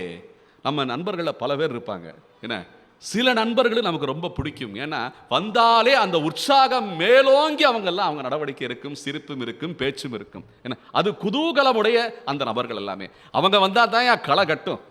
அவர் வரலையா என்னையா இந்த பிரயாணம் எப்படி இருக்குமோ அப்படின்னு தோணும். பார்த்தீங்களா, அவன் வரலையா என்ன தேடுவாங்க அவங்க. என்ன அதுபோல உற்சாகம் மிகுந்த ஒரு தோழியை எழுப்புவது போல இந்த பாசுரம் அமைந்திருக்கிறது. கோது கலமுடைய பாவாய் என்ன அப்படின்னு சொல்லும்போது எழுந்திராய் பாடிப்பறை கொண்டு மாவாய் பிளந்தானை மல்லரை மாட்டியன்னு சொல்லி அங்கே நடந்த சம்பவத்தை மல்லர்களை எல்லாம் என்ன அங்கே மாட்டியன்னு சொல்றா. தோற்கடிச்சன்னு சொல்லலை, உதச்சன்னு சொல்லலை. இந்த மல்லர்கள் இருக்காங்கல்ல, இந்த மல்லர்களை என்ன பண்ணியிருக்கான் கண்ணன் அந்த மதுராவுக்கு போய் என்ன அந்த கம்சன் வைத்த சோதனை. அது கம்சன் வைத்த அக்ரூவர் அழைத்து சென்று கோகுலத்திலே இருந்து அழைத்து சென்று கண்ணனை அங்கே போய் இந்த கோதாவில் இறங்கி இந்த மல்லர்களை அழிக்க வேண்டும், இந்த மல்லர்களோட சண்டை போட வேண்டும் சொல்லியிருக்கா. அப்புறம் குவலையா பீடம் என்ற யானையோட நீ வந்து சண்டை போடணும்னு சொல்லி பல சோதனைகள். அப்படி சோதனை பண்ணும்போது கண்ணன் என்ன பண்ணியிருக்கான், 2 மல்லர்கள் அப்படியே வருவாங்களாம், ஜெஜாண்டிக்காக இருப்பாங்களாம், ஜெயண்ட் என்ன அந்த அளவுக்கு பெருசாக இருப்பாங்களாம். அவங்க வந்த உடனே கண்ணன் 2 பேரையும் தன்னை அடிக்க வரும்போது ஊடுருவி போய் வெளியே வந்து இந்த 2 மல்லர்களும் மோதும் வண்ணம் அவங்களையெல்லாம் மாட்டி மாட்டி ஒழிச்சுட்டானா. இவன் எதுவும் சிரமமே படல. அந்த வார்த்தையை என்ன மல்லரை மாட்டியன்னு சொல்லி ஆண்டாள் இங்கே குறிப்பிடுகிறாள். அந்த நடந்த சம்பவத்தை அப்படியே காட்சிப்படுத்தும் விதமாக இது அமைந்திருக்கிறது. ஆகையாலே மாவாய் பிளந்தானை மல்லரை மாட்டிய. மாவாய் பிளந்தானைன்னா கொக்கு வடிவத்திலே வந்த பகாசுரன்னு சொல்லுவாங்க. அவன் வந்து எப்படின்னா இந்த கொக்கு இருக்குல்ல, இவ்வளவுதான் வாயை திறக்கும். அந்த அசுர கொக்கு எப்படின்னா, அந்த கம்சன் அனுப்பிச்ச அசுர கொக்கு வந்து அந்த எப்படி மலைப்பாம்பு எப்படி மனுஷனையே முழுங்கிடும் அதுபோல வாயை திறக்குமாம் அந்த அந்த கொக்கு. அவனையே அழித்து விட்டான்னு சொல்லுது போல, மாவாய் பிளந்தானை மல்லரை மாட்டிய தேவாதி தேவனை சென்று நாம் சேவித்தால் என்ன ஆவாவென்று ஆராய்ந்து அருளேலோர் எம்பாவாய். இப்ப இந்த ஆவாவென்று ஆராய்ந்து அருளேலோர் எம்பாவாய்ன்னு சொன்னதை வந்து நம்ம நேற்றைய தின பாசுரத்தில் பார்த்தோம். எப்படி பார்த்தோம்? நேற்றைய தினம் பாசுரம் என்ன? அங்கன்மாங்காலத்து அரசர் எடுத்து யாம் வந்த காரியம் மாறி மலவளஞ்சில் பாசுரத்தில் என்ன பார்த்தோம்? ஆவாவென்று ஆராய்ந்து அருளேலோர் எம்பாவாய். இந்த ஆராய்ந்து அருள வேண்டும் எம்பாவாய்ன்னு சொல்றத இந்த பாசுரத்திலையும் பாடி வச்சிருக்கா ஆண்டாள். எப்படி? இந்த பாசுரத்திலையும் பாடும்போது இந்த ஆராய்ந்து அருள வேண்டும் என்பதை அடிக்கடி சுட்டி காட்டுகிறாள் ஆண்டாள் இந்த பாசுரத்திலே. அப்படி இருக்கும்போது ஒவ்வொரு பாசுரத்துக்கு உண்டான தொடர்பு நாம அனுபவிக்கும் வண்ணம் இருக்கின்றன. இந்த பாசுரத்தில் நாம பார்க்கும்போது தேவாதி தேவனை என்று குறிப்பிடுகிறாள் ஆண்டாள். இந்த தேவாதி தேவனுங்கிற வார்த்தை வரதராஜ பெருமாளை சாரும் வார்த்தை. அதே போல இந்த பாசுரத்திலே அவள் குறிப்பிடுவது நம்மாழ்வாரை என்று முன்னோர்கள் போற்றுகிறார்கள், சுவாமி நம்மாழ்வாரை. ஏன்னா இந்த பாசுரத்தில் நல்ல எல்லா தலைவிகளுக்கும் என்ன ஒரு தலைமையாக விளங்குகின்ற ஒரு தலைவியை எழுப்பது போல இந்த பாசுரம் அமைந்திருக்கிறது. ஆகையாலே நம்மாழ்வாரை எழுப்பும் விதமாக இந்த பாசுரம் அமைந்திருக்கின்றது என்று ஒரு யூகனை. அப்ப இந்த எழுப்பும் விதமாக ஆண்டாள் சொல்லிக்கொண்டே வரும்போது ஒவ்வொரு நாடகத்திலே எப்படி ஒவ்வொன்றாக நாம் கட்டம் நகர்கிறதோ அது போல நகர்ந்து கொண்டே வருகின்றன இந்த பாசுரத்திலே. இப்ப வந்து பேசுறது ஒரு விதம், பாடுறது ஒரு விதம். இப்ப ஆண்டாள் இந்த பாசுரத்தை பாடி இருக்கிறாளா பேசி இருக்கிறாளான்னா இரண்டும் கலந்த ஒரு இலக்கிய தமிழாக இது விளங்குகிறது. எப்பவுமே எதுக்கு நமக்கு ரொம்ப ஈர்ப்பு இருக்குன்னா இயல் இசை நாடகத்துக்குத்தான் ஈர்ப்பு இருக்கு. அதுதான் பிரத்யட்சமா கண்ணுக்கு தெரியும். வெறும் பாட்டா மட்டும் படிச்சா நமக்கு சரியா விளங்காது. ஒரு இசை வடிவத்தோட இசை கூட்டி படிச்சா இன்னும் ஈர்க்கும். அதே ஒரு நாடகமாக என்ன இயல் இசை நாடகம் அப்படின்னு பார்த்தோம்னா அது ரொம்ப ஈர்ப்பு கொடுக்குங்க. இப்ப அடியேன் பேசுறது இந்த மாதிரி நடந்திருக்கிறது, இந்த மாதிரி ஆண்டாள் சொல்லி இருக்கிறாள், எந்த ஒரு பாவனையும் இல்லாம எந்த ஒரு அசைவும் இல்லாம பேசுறேன்னா அப்படியே நீங்களும் தூங்கிடுவீங்க, நாம அடியேனே தூங்கிடுவேன். அப்ப இந்த பாவனை ரசத்தோடு இந்த அசைவோடு என இந்த முகபாவத்தோடு இந்த சத்தத்தோடு இந்த மாற்றத்தோடு பேசும்போது அது நம்மை ஈர்க்கிறது. அதுபோல ஆண்டாள் இந்த பாசுரத்தை இயல் இசை நாடகமாக தமிழிலே பொதித்து வைத்திருக்கிறாள் என்பது ஒரு அனுபவம். இதெல்லாம் வந்து இப்ப இந்த ரெண்டு பாசுரத்தையும் நாம் அனுபவித்துக் கொண்டே வரும்போது இதன் தொடர்பினையும் பிறகு இன்றைய நாள் பாசுரத்துக்கு நாம் நகரலாம். முக்கியமாக செய்திகள் பார்த்தோம்னா இந்த தேவாதி தேவன் என்ற வார்த்தை இருக்குல்ல, இது ரொம்ப முக்கியமான வார்த்தை.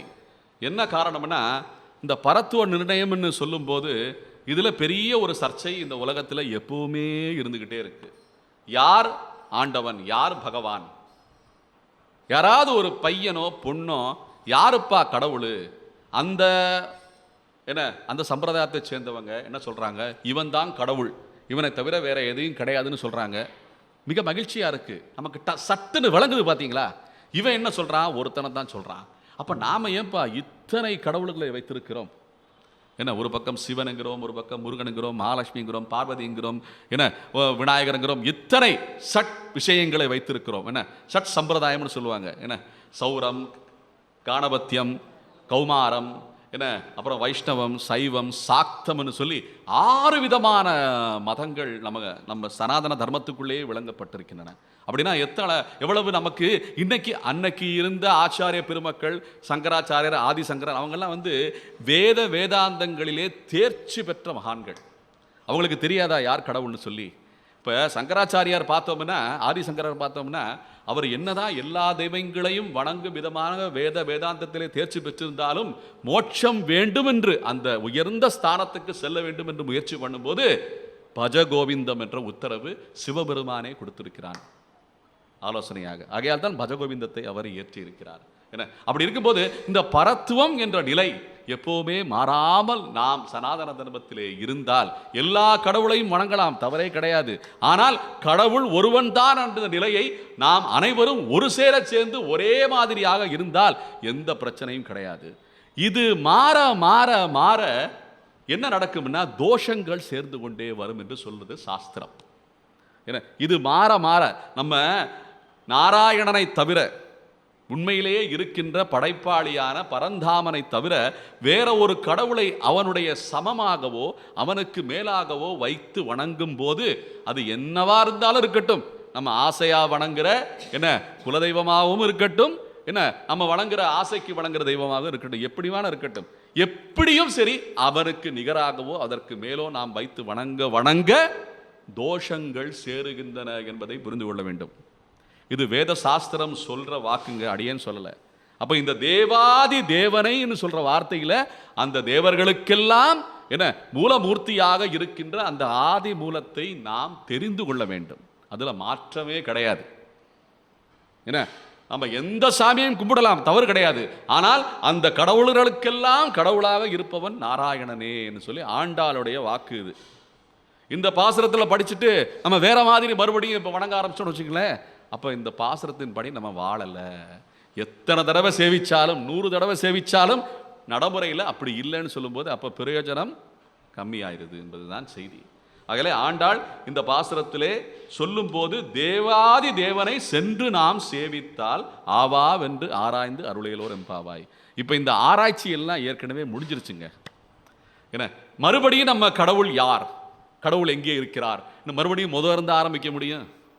என்ன எதுக்கு நேரம் வீணாக்குல்ல, நேரம் வீணாகுதில்ல. அந்த நேரத்தை செலவு பண்ணுறதை விட நம்ம அதை வேற எதுக்கு உபயோகம் பண்ணலாம்லங்கிற சொல்றது போல இந்த நேரத்தை எல்லாம் வீணடிக்க தேவையில்லை. நாம் படிக்க வேண்டியதை சரியாக முறையில் படித்தால் நாம் தேர்ச்சி பெறலாம் என்பதுதான் செய்தி. இன்றைய நாள் பாசுரத்துக்கு நாம் நகரலாம். இன்றைய நாள் பாசுரம் ஆண்டாள் 24ஆம் பாசுரம். ஆண்டவன் யார்? टाइम से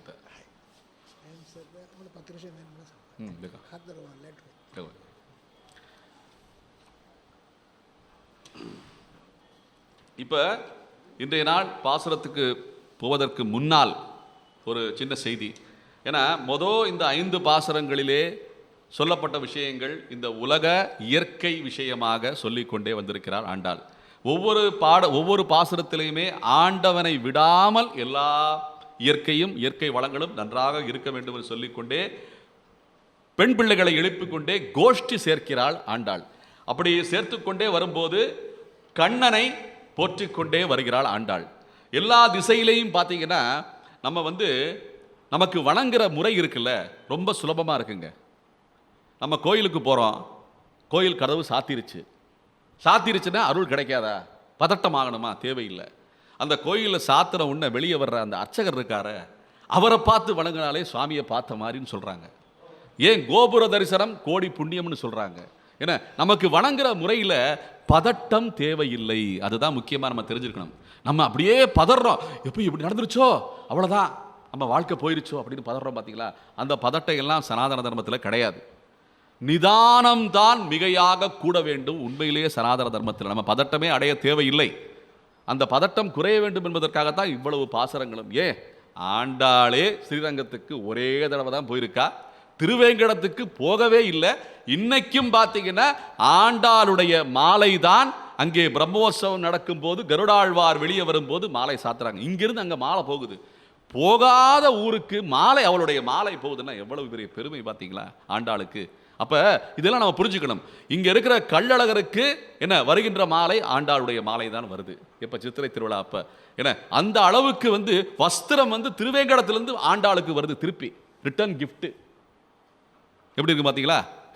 திருவேங்கடத்திலிருந்து இங்க நம்ம ஸ்ரீவில்லிபுத்தூருக்கு வருதுங்க. அங்க கோஷ்டினர் எவ்வளவு பேர் வருவாங்க தெரியுமா? அந்த வண்டி வாகனத்துல இவ்வளவு பெரிய தட்டுல என்ன அந்த வஸ்திரம் எல்லாம் வச்சுக்கிட்டு சீரம் கொண்டு வருவாங்க. எப்படி இருக்கும் பாருங்க. அப்பேற்பட்ட பெருமை இருக்கு. ஏன் நம்ம சம்பிரதாயத்தில் மட்டும்தான் இந்த நீர்நிலைகளுக்கு அவ்வளவு பெருமை இருக்கு. நம்ம யாத்திரை போறோம், என்ன யாத்திரை போகும்போது அந்த யாத்திரையை என்னன்னு நடப்பாங்க? ஒரு அடமொழி வச்சு ஒரு யாத்திரைக்கும் நம்ம வெறும் யாத்திரைன்னு சொல்ல மாட்டோம், அவர் யாத்திரை போயிருக்காருன்னு சொல்ல மாட்டோம், தீர்த்த யாத்திரை போயிருக்காருன்னு சொல்லுவோம். என்ன தீர்த்த யாத்திரை? அப்ப என்ன அர்த்தம்? தீர்த்தத்துக்கு அவ்வளவு முக்கியத்துவம் கொடுக்கப்படுகிறது. என்ன தீர்த்தத்துக்கு அவ்வளவு முக்கியத்துவம் கொடுக்கப்படுகிறது? ஏன்னா நம்ம தீர்த்தம் ஆடிட்டு தான் கோயிலில் உள்ள தரிசனம் பார்க்கறதுக்கு போகணும். நம்ம குறைந்தபட்சம் என்ன புரோக்ஷனம் பண்ணிட்டு கை கால்களை எல்லாம் அலம்பிட்டு நல்லா தியானிச்சுட்டு அந்த குளக்கரையில் இருக்கிற அந்த மீன்களுக்கு ஏதாவது ஒன்று பொரியோ என்ன ஏதோ ஒரு தீவனத்தை போட்டுட்டு அதுக்கப்புறம் உள்ளே போனால் பகவான் அங்கே இருக்கிற பகவான் உகக்கிறான். நிறைய தடவை நம்ம நரசிம்மர் கோயில் இருக்குல்ல, ஆனமலை நரசிம்மர் கோயிலுக்கு போவேன். அங்கே போனீங்கன்னா உடனே நேராக போய் கதவு லேசாக ஒரு கதவு தான் திறந்துருக்கும், உள்ள பெருமாள் தரிசனம் இருக்கும், என்ன சேவை இருக்கும். இருந்தாலும் அந்த அந்த குளத்துக்கரையில் போயிட்டு அந்த மீன்களை எல்லாம் பார்த்துட்டு அங்கே இருக்கிற தாமரை மலர்ந்துருக்கிறதெல்லாம் அப்படியே பார்த்து ரம்யமான விஷயத்தை சேவிச்சுட்டு தான் உள்ளே போவேன். அது கை காலெல்லாம் அலம்பிட்டு தான் உள்ளே போவேன். அங்கே 2 அர்க்கியம் விடணும். என்ன சூரியனை பார்த்து கேசவ நாராயண மாதவ கோவிந்த விஷ்ணுன்னு சொல்லி அர்க்கியம் விட்டா பகவான் அங்கிருந்தே நம்மளால வந்துட்டான்டா, சரியான அனுஷ்டானத்தை செய்கிறான். அவன் உள்ள இருந்து நம்மளை பார்த்துக்குவாங்க, நம்ம எதுக்கு பதறலாம்? என் மனைவி கதவை சாத்திரு வாங்க வாங்க, இருக்கட்டும் இரு. என்ன சேத்திரத்துக்கு வந்தாச்சுல, ஸ்தலத்துக்கு வந்தாச்சுல. எப்பவுமே திவ்ய தேசம் என்றுதான் சொல்கிறார்கள், திவ்ய விக்கிரகம்னு சொல்லவே இல்லை. அது கூடலழகர் பெருமாள் கோயிலோ இல்லை திருவேங்கடமோ இல்லை பத்ரி நாராயணனோ. ஏன்னா எல்லா ரூபத்திலையும் ஆண்டவன் இருக்கிறான். தீர்த்த ரூபத்தில் இருக்கிறது புஷ்கரம்னு சொல்றாங்க, மர வடிவில் இருக்கிறது அத்திவரதல் மரவடத்தில் சிலையா இருக்காரு, வெறும் மரமாவே இருக்கிறாரே நைமிச்சாரண்யம் என்ற சேத்திரம். நைமிச்சாரண்யத்தில் விக்கிரகம் வெறும் மர வடிவிலே பெருமாள் இருக்காருங்க. இப்படி ஒவ்வொரு வடிவமாக அந்தந்த இயற்கை ரூபமாக புஷ்கரமாகவும் இருக்கிறான், மர வடிவமாகவும் இருக்கிறான். அங்கே போய் நம்ம அர்ச்சகரை தேட தேவையில்லை, மரத்தை வணங்களாலே போதும். அங்கே போய் புஷ்கரத்தில் போய் நம்ம தீர்த்தம் ஆடினாலே போதும். என்ன நம்ம மனதளவில் நிறைய சுலபமான வழிகள் நம்முடைய சனாதன தர்மத்திலே சொல்லப்பட்டிருக்கின்றன. நாம அதை பழக்கப்படுத்திக் கொள்ள வேண்டும் என்பது போல இந்த தீர்த்தத்தினுடைய மகிமை எல்லாம் ஆண்டாள் முதல் இந்த 5 பாசுரத்திலே சொல்லிக் கொண்டே வருகிறாள். நாம எல்லாமே நடைமுறைப்படுத்தணும். வெறும் இந்த வார்த்தைகளாகவே மட்டும் மனப்பாடம் பண்ணிட்டு 100 தடவை ஓதுனேன் 5 தடவை ஓதுனேன்னா பிரயோஜனம் இல்லை. நடைமுறைப்படுத்தினால்தான் அது உண்மையிலேயே சாத்தியமாகும்.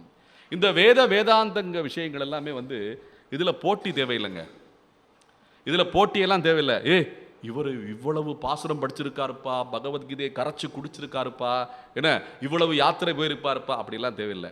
என்ன நீ பண்ற வேலையை சரியா செய்றியா? அடியேன்ட்ட நிறைய பேர் கேட்பாங்க, எப்படிங்க நீங்கள் இவ்வளவு விளக்கம்லாம் கொடுக்குறீங்க, அது வாட்டுக்கு பேசுகிறீங்க, நீங்கள் பெரிய ஒரு படிப்பு படிச்சிருக்கீங்களா, சமஸ்கிருதம் போய் ஏதாவது ஒரு கல்லூரியில் போய் படிச்சிருக்கீங்களா, இந்த புராணத்தை அதெல்லாம் ஒன்றும் கிடையாது. கேட்குற விஷயத்தை தெரிஞ்சுக்கிட்ட விஷயத்தை சரியான முறையில் சொல்கிறேன், அவ்வளோதான். அப்படின்னா என்ன அர்த்தம்? கல்லாம இருக்கிற விஷயங்கள் மலையளவு இருக்கின்றன, உலகளவு இருக்கின்றன, இந்த பிரபஞ்சம் அளவு இருக்கின்றன. கற்றது அவ்வளவுதான், அதை சரியா சொல்றோம், அவ்வளவுதான். வேற ஒன்றும் விஷயம் கிடையாது. நீங்க கட்டுறதை சரியா சொல்லுங்க, நீங்களும் பெரிய பண்டிதன் தான். அப்படி என்ன இருக்கு? அப்ப என்ன அர்த்தம்? நம்ம உள்வாங்கினதை வெளியா சரியா சொல்றோமா? ஒரு அணையில ஒரு அணைக்கட்டுல தண்ணி நிரம்பி கிடக்குங்க. அந்த அணைக்கட்டுக்கு எப்ப மதிப்பு இருக்கு? அந்த அணைக்கட்டில் இருக்கிற கண்ணு வழியா தண்ணி சீறி பாஞ்சு வயல்களுக்கு போய் எல்லாம் என்ன தண்ணி போய் பாஞ்சு அந்த வயல்வெளி எல்லாம் செழிப்பா நல்ல தனம் தானியம் எல்லாம் கொடுத்தாதான் அந்த அணைக்கட்டுக்கு மதிப்பு. இப்போ அடியேன் கற்ற விஷயங்கள் எல்லாமே அடியனே வச்சுக்கிட்டு அடியனே தியானம் பண்ணிட்டு என்ன அடியன் மட்டுமே அப்படியே ஒரு புண்ணியம் தேடலாம் இருந்தோம்னா மதிப்பு கிடையாது. இந்த அணைக்கட்டிலிருந்து நீர் சீறி பாய்ந்து அத்துணை பேர்களுக்கும் இந்த ஞானம் தெரிய வேண்டும், இந்த ஞானம் விளங்க வேண்டும். அப்பத்தான் அந்த அணைக்கட்டுக்கு மதிப்பு, அந்த மதிப்பு தான் இது போன்ற பேசுகிறவங்களுக்கு கிடைக்குது, வேற ஒன்றும் கிடையாது. நம்மளும் இந்த ஞான விஷயங்களை எல்லாம் அள்ளி தெளிக்க வேண்டும். என்னையா வெறும் பேசி மட்டும் வாயாலேயே வடை சுட்டுக்கிட்டு இருக்க, வெறுங்கையில் முளம் போட்டுக்கிட்டு இருக்க, என்னையா என்ன நீ பேசுறதெல்லாம் என்ன எல்லாம் சரியா, எல்லாம் நீ பண்ணிடுவியா அப்படின்னு கேட்பாங்க. பார்த்தீங்களா? இப்போ அடியேன் பண்ணலைன்னாலும் நான் பேசுகிறத கேட்டு மற்றவங்க பண்ண ஆரம்பிச்சிருவாங்க. இந்த பேச்சுக்குண்டான மதிப்பு அவ்வளவு இருக்குங்க, பேச்சுக்குண்டான ஆற்றல் ஒரு படையையே நகற்றும் அளவுக்கு இந்த பேச்சு திறன் இருக்கிறது தெரியுமா? பகவத்கீதை என்ன கண்ணன் என்ன பண்ணியிருக்கான்? உடனே போரை வென்றும் விதமாக எல்லாத்தையும் ஆரம்பத்தில் அடிச்சு துவம்சம் பண்ணியிருக்கானா? பண்ணலையே. பேசி பேசி ஓதியதுதான் பகவத்கீதை. அந்த பேச்சில தான் அர்ஜுனன் அப்படியே மாறி இருக்கான். என்ன அந்த பேச்சு தான் அர்ஜுனனை மாற்றி இருக்கிறது அப்படின்னு சொல்வது போல அந்த பேச்சுக்கு அவ்வளவு திறன் இருக்கிறது. அந்த உற்சாகமாக உணர்ச்சியோடு உண்மையை பேச வேண்டும், அதான் ரொம்ப முக்கியம். அதுபோல இந்த பாசுரங்களில் எல்லாம் ஆண்டாள் உண்மையை பேசியிருக்கிறாள். தேவாதி தேவனை போற்றியிருக்கிறாள், நாராயணனை போற்றியிருக்கிறாள், கேசவனை பாடியிருக்கிறாள். பேசும் விதமாகவும் பாடும் விதமாகவும் நாடகம் விதமாகவும் இந்த இயல் இசை நாடகத்தை முழுதுமாக இந்த 30 பாசுரத்திலே ஆண்டாள் பாடி வைத்திருக்கிறாள். ஆகையால இந்த பாசுரங்களை எல்லாமே நம்ம பல விதங்களில் பல கோணங்களில் அனுபவித்து நடைமுறைப்படுத்தினால் உத்தேசம் அது நல்ல உச்சிதமான ஒரு செயலாக இருக்கும் என்பது போல அமைந்திருக்கின்றது. இப்போ நேற்றைய பாசுரத்தை தொட்டு இன்றைய பாசுரத்துக்கு நாம் நகரலாம். இந்த மாரி மலைமுழஞ்சில் மன்னி கிடந்துறங்கும் பாசுரத்திலே ஆண்டாள் சீரிய சிங்கம் என்று சொல்லுகிறாள். இந்த சிங்கம் யார் என்பதை இந்த காட்டுக்கே ராஜா, அவன்தான் தேவாதி தேவன். இங்க இருக்கிற எத்தனை பிராணிகள் இருக்கின்றதோ, நகர்வன ஊர்வன பரப்பன 2 கால் 3 கால் 4 கால் என்னென்ன இருக்கோ 2 கால் என்னென்ன இருக்கோ எல்லா பிராணிகளுக்கும் சிங்கம் யார் என்றால் அந்த சிங்கம் தான் நரசிங்கமான நரசிம்ம பெருமாள். அவன் தான் தேவாதி தேவன் சொல்லி கண்ணனையும் போற்றியிருந்தாள் ஆண்டாள். என்ன சொல்லியிருந்தா, இந்த பாசுரத்தில் பார்த்தீங்கன்னா என்ன, மார்கழி திங்கள் மதி நிறைந்த நன்னாளால் நீராட போதுவினோ நேருளையில் பாசுரத்தில் என்ன, கூர்வேல் கொடுந்தொழிலன் நந்தகோபன் குமரன் ஏறார்ந்த கண்ணி யசோதை இளம் சிங்கம்னு சொல்லி ஆண்டாள் அங்கே போட்டிருக்கா. இப்போ இந்த பாசுரத்துக்கும் என்ன, நேற்று நாம் அனுபவித்த மாரி மலவிளஞ்சில் 23ஆம் பாசுரத்துக்கும் உண்டான தொடர்பு அனுபவிக்கணும். நம்ம என்ன சிங்கம்னு சொல்றதை இங்கேயும் மறுபடியும் குறிப்பிடல ஆண்டாள். அதுபோல இந்த இளம் சிங்கம் எப்படி நமக்கு எந்திரிச்சு வந்திருக்கா, என்ன அந்த இருக்கையிலே அந்த ஆசனத்திலே அமர்ந்து கொண்டு அரச பீடத்திலே அமர்ந்து கொண்டு நமக்கெல்லாம் சேவை சாதிப்பதற்காக தயாராக இருந்து நம்முடைய ஆராய்ந்து நம்முடைய வேண்டுதல்களை எல்லாம் அருள்வதற்காக தயாராகிவிட்டான் இந்த கண்ணன். இப்ப இந்த கண்ணனை மீண்டும் அர்ச்சனை செய்யணும். என்ன ஆண்டாள் நம்ம இந்த மாயனை மண்ணு வடமதுரை மைந்தனை பாசுரத்தில் பூமலர் தூவி தொழுதுன்னு சொல்றது போல இப்போ உண்மையிலேயே நம்ம ஆண்டவனை இந்த மனதார நினைத்து என்ன வாய் வார்த்தையாலே மந்திரங்கள் ஓதி நல்ல தூவி போற்றி பாட வேண்டும் என்பது போலே இன்றைய பாசுரம். அன்று இவ்வுலகமளந்தாய் அடி போற்றி, சென்றங்கு தென்னிலங்கை செற்றாய் திரள் போற்றி, பொன்றச் சகடம் உதைத்தாய் புகழ் போற்றி, கன்று கூணிலாவெறிந்தாய் கடல் போற்றி, குன்று குடையாவெடுத்தாய் குணம் போற்றி, வென்று பகை கெடுக்கும் நின் கையில் வேல் போற்றி, என்றென்றும் உன் சேவகமே ஏற்றி பறை கொள்வான், இன்று யாம் வந்தோம் இரங்கேலோரெம்பாவாய் என்பது இன்றைய பாசுரம். கொஞ்சம் ராகத்தோட பாடினேன், என்ன ரொம்ப இசைக்குட்டியெல்லாம் பாடலை, ஆகையாலே மனோதைரியத்தில் பாடியிருக்கேன், வேற ஒன்றும் இல்லை. இப்போ இவ்வளவு இந்த இளம் சிங்கம் என்ன அப்படியே கம்பீரமாக முழக்கமிட்டு எழுந்து வந்து ஆசனத்திலே அமர்வது நமக்கெல்லாம் அருள வேண்டும் என்பதற்காக, ஆராய்ந்து அருள வேண்டும் என்பதற்காக அப்படி சொல்லும்போது அவனுடைய வைபவங்களை எல்லாம் சொல்லி போற்றி கொண்டே வருகிறாள் ஆண்டாள். அன்று இவ்வுலகம் அளந்தாய் அடி போற்றின்னு போற்றார்.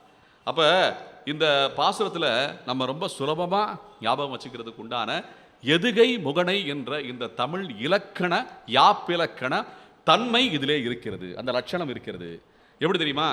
அன்று இவ்வுலகம் அளந்தாய் அடி போற்றி, அங்க அகரம் இங்கு அகரம், சென்றங்கு தென்னிலங்கை செற்றாய் திரள் போற்றி, என்ன சேல ஆரம்பிச்சு செற்றாய் திரள் போற்றி, பொன்றச் சகடம் உதைத்தாய் புகழ் போற்றி, பானா பானா, என்ன கன்று குடிலா வெறிந்தாய் கடல் போற்றி, குன்று குடையாவெடுத்தாய் குணம் கூணா கூணா, என்ன வென்று பகை கெடுக்கும் நின் கையில் வேணா வேல் போற்றி, என்றென்றும் சேவகமே ஏற்றி பறைகொள்வான், ஏனா ஏற்றி பறைகொள்வான், இன்று யாம் வந்தோம் ஈனா இறங்கேலோர் எம்பாவாய். ரொம்ப சுலபம், ஞாபகம் வச்சுக்கிறதுக்கு சொல்கிறேன். இந்த பாசுரத்தை எப்போ வேணா, ஏன்னா மாற்றி வரிகள் போயிறதுக்கு உண்டான வாய்ப்புகள் இருக்குது பார்த்தீங்களா. ஆகையாலே இந்த பாசுரத்தில் இந்த யாப் இலக்கணத்தை பொதித்து வைத்திருக்கிறாள் ஆண்டாள். என்னங்க 7 வயசு பெண் பிள்ளைக்கு யாப் இலக்கணமா? இதே ஒரு உலக அதிசயம் இல்லை? நம்ம உலக அதிசயம்னு சொல்லி கட்டடங்களை பார்த்தே மயங்கி கொண்டிருக்கிறோம். ஏன்னா கட்டடக்கலையில் தான் ரொம்ப ஜாஸ்தி போட்டி இருந்திருக்கு அந்த காலத்தில்.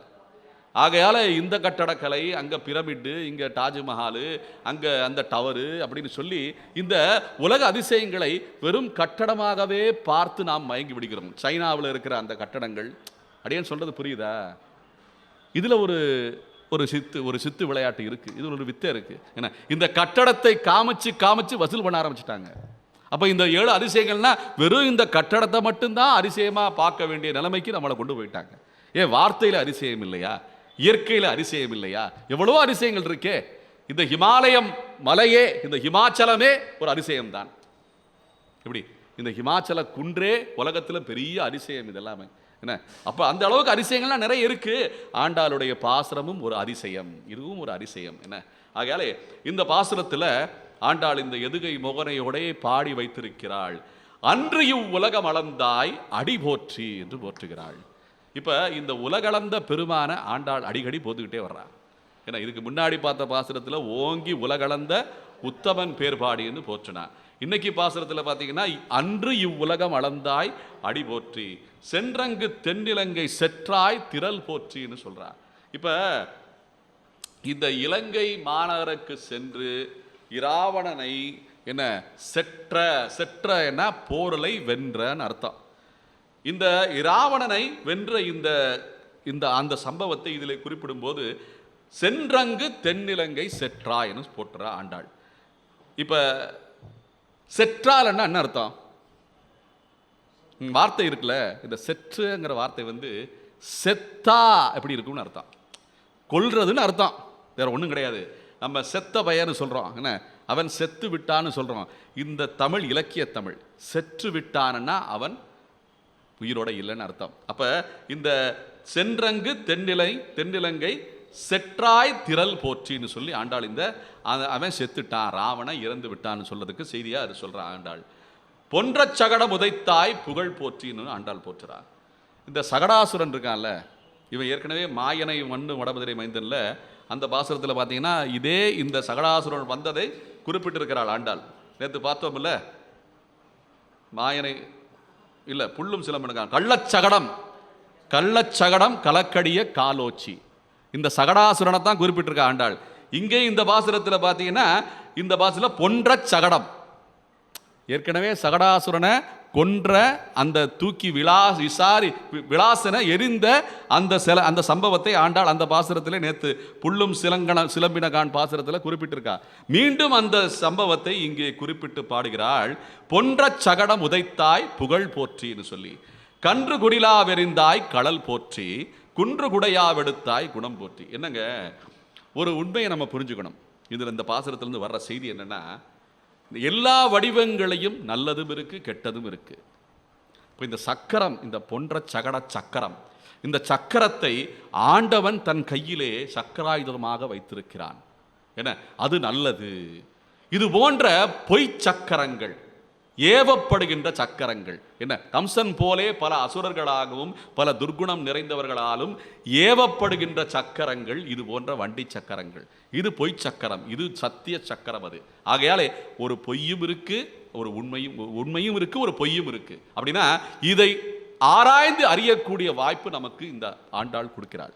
அப்ப பொன்ற சகடம் உதைத்தாய் புகழ் போற்றி, மாடு கண்ணுகள் மேல அவ்வளவு ஆசை கண்ணனுக்கு.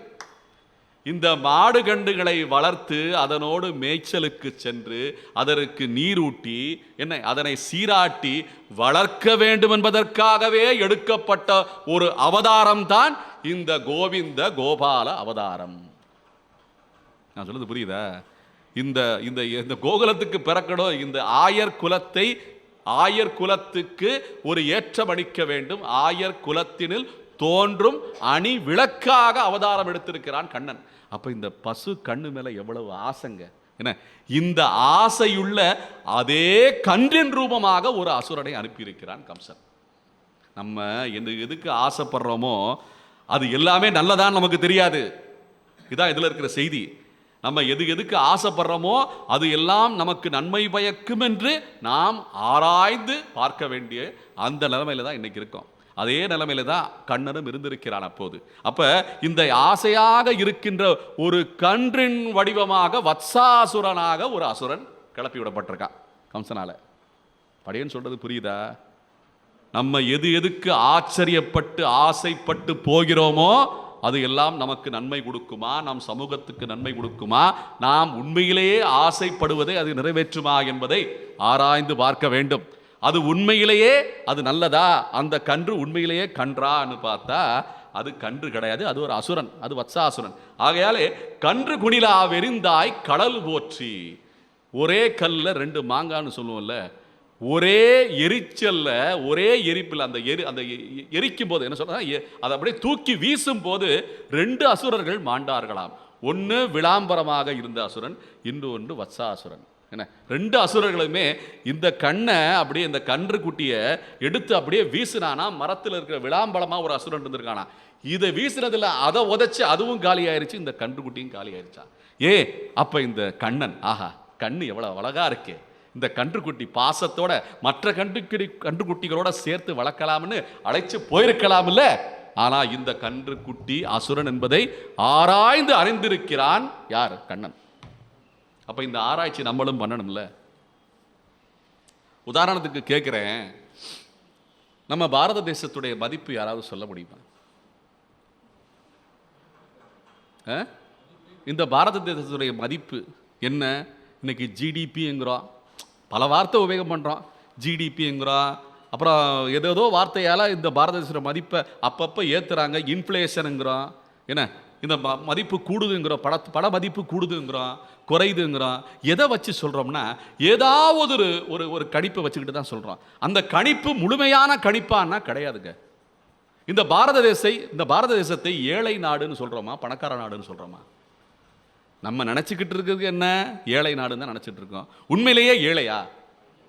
யாராவது அறுதியிட்டு உறுதியாக இந்த நாட்டு பிரதமரோ இல்லை இந்த நாட்டு ஒரு பெரிய அந்த ஃபினான்ஸ் மினிஸ்டரோ என்ன யாராவது உட்கார வச்சு சரியா சொல்லுங்கன்னு கேட்டு பாருங்க, சொல்ல முடியாது. அந்த அளவுக்கு தான் நமக்கு கணிப்பு திறமை இருக்கு, அந்த அளவுக்கு தான் அளவிடும் அளவுகோல் நம்மிடம் இருக்கிறது. ஒரு மேற்கு தொடர்ச்சி மலையுடைய என்ன அங்கே இருக்கிற செழிப்பை மட்டும் ஆராய்ச்சி பண்ணாலே உலக நாடுகளுக்கெல்லாம் நாமெல்லாம் தலைவராயிருப்போம். இந்த மேற்கு தொடர்ச்சி மலையில் இருக்கிற அந்த செழிப்பு இருக்குல்ல, அந்த மூலிகை, அந்த மருந்துகள், அங்கே இருக்கிற மரங்கள் என்னென்ன மரமோ, அதாவது சந்தன மரம்னு சொல்கிறோம், அப்புறம் சிவப்பு சந்தனம்னு சொல்கிறாங்க, என்ன அப்படி பல செம்மரம்னு சொல்கிறாங்க. இப்படி பல வகையான மரங்கள், செடிகள், கொடிகள் அவ்வளவு நிறைஞ்சு கிடக்கு அந்த மலையில். மருத்துவ குணம் அவ்வளோ இருக்குது. அதையெல்லாம் யாருங்க கணக்கிட்டு சொல்கிறது? இந்த கணக்கெல்லாம் நம்ம சொல்ல முடியுமா? அப்ப ஒரு பண மதிப்புங்கிற வார்த்தையை வச்சு நம்மளை விட ஒரு நாடு பணத்தில் அவ்வளவு மதிப்பு வச்சிருக்குன்னு சொல்லி அந்த கன்றை காண்பித்து நம்முடைய மதிப்பை குறைய எடை போட வைத்திருக்கிறார்களே. இதனால் நாம் இழந்த செல்வங்கள் எத்தனை, நம்ம மக்களை எல்லாம் எத்தனை பேரை நம்ம மாற்று திசையில் அனுப்பியிருக்கோம்னு பார்த்தா கணக்கே கிடையாது. இது ஒரு 70 வருஷமா நடந்துகிட்டு இருக்கிற ஒரு விஷயம். நம்ம மதிப்பை நாம புரிஞ்சிக்காததுனால நமக்கு நடக்கிற சம்பவங்கள் என்ன. இந்த கண்ணனுக்கு எது சரியான கன்று, எது போலி கன்றுன்னு தெரியும். எது சரியான மதிப்புள்ளது, எது சரியான மதிப்பில்லாதது, எதை நாம் எல்லாம் சேர்க்கக்கூடாது, கழிச்சு விட வேண்டும், ஓட்டி விட வேண்டும் என்று கண்ணனுக்கு தெரிந்திருக்கிறது. அதை பாடமாக ஆண்டாள் இங்கே சொல்லி காட்டியிருக்கிறாள். ஆண்டாள் இருந்த காலத்திலேயே பல ஊர்களுக்கெல்லாம் நம்மளெல்லாம் கடத்தணும்னு சொல்லி ஆண்டாள் பாடியிருக்கலாம்ல. இங்கே இருக்காதீங்கடா, நீங்கள் எல்லாம் வேற ஏதாவது கண்டத்துக்கு போயிருங்கன்னு சொல்லி ஆண்டாள் பாடி வச்சிருக்காளா? பாடலையே. என்ன, ஓங்கி உலகளந்த உத்தமன் உலகத்துக்கெல்லாம் தலைவனாக இருக்கிறான்னு சொல்லி பாடியிருக்கா. நம்ம உலகத்துக்கெல்லாம் தலைவனாக இருக்கிற அந்த உத்தமனை பாடுகின்றோம்ங்கன்னா நம்மளும் உத்தமனை தானே இருக்கிறோம். நம்ம எதுக்கு சோட போகணும்? நம்ம எதுக்கு நம்ம குறைஞ்சவங்க ஆகிறோம்ங்கிற கேள்வி நமக்குள்ளே நமக்கு பிறக்க வேண்டும். அந்த உணர்வு நமக்கு வர வேண்டும். எது எல்லாமே ரெட்டை இருக்குங்க. என்ன, பால் இருந்தா கள்ளும் இருக்கும். என்ன, மஞ்சளா தெரிகிற அந்த மஞ்சள் இருந்தா வேறையும் மஞ்சளா இருக்கும். யூகிது பார்த்துக்குங்க. ஆகையாலே எல்லா பக்கமும் பார்த்தீங்கன்னா ஒவ்வொரு விஷயத்திலையும் நம்ம இந்த அளவுகோல் சொல்றோம்ல. சில பேர் என்ன சொல்லுவாங்க, எண்ணிக்கையில் அதிகமாக இருக்குப்பான்னு சொல்லுவாங்க. ஆனால் பக்கத்தில் ஒரு சின்ன கோடு போட்டிருப்பாங்க, மைனஸ். என்ன எண்ணிக்கையில கூடுன எண்ணிக்கையா இருக்கிறது மைனஸ்ல இருந்தா அளவு கம்மின்னு அர்த்தம். ஆனா எண்ணிக்கை மட்டும் நம்மகிட்ட சொல்லிட்டு நானும் அளவுகள்ல பெருசா இருக்கேன்னு பீத்திக்கிறாங்க பாத்தீங்களா? அப்ப எண்ணிக்கையில பிளஸ்ல இருக்கிறது கொஞ்சம் இருந்தா கூட அதை விட மதிப்பு ஜாஸ்தி. புரியுதா? ஏன்னா ஜீரோ நடுவில் இருக்கு, ஒரு பக்கம் மைனஸ்ல இறங்குது, ஒரு பக்கம் பிளஸ்ல போகுது. ஆனா அவங்க சொல்றது எல்லாமே இந்த மைனஸை சொல்லாம நான் எண்ணிக்கையில 99 105 இருக்கேன், நீ வெறும் 5 தான் இருக்கு அப்படின்னு சொன்னா ஆஹா அப்படி நம்ம வாங்கிக்கிறோம். முன்னாடி ஒரு மைனஸை போடுறான்னு சொல்லணும்ல, அந்த தைரியம் நமக்கு இல்லை. நமக்கு எல்லாமே வயிற்றுல ஒரு நெருப்பை கட்டிக்கிட்டு இருக்காங்க. என்ன நெருப்பு தெரியுமா? நமக்கு இந்த பணம் காசு பத்தாதோ, நாளைக்கே நம்ம பிச்சைக்கார ஆயிடுவோனோ, புரியுதா? நாளைக்கே இந்த கடையில் போய் வேலை பார்க்குற நிலைமைக்கு அடியர் வந்துடுவேணும், இப்படிலாம் நினப்பு இருக்குங்க. சாதாரணமே மக்களுக்கு இருக்கு.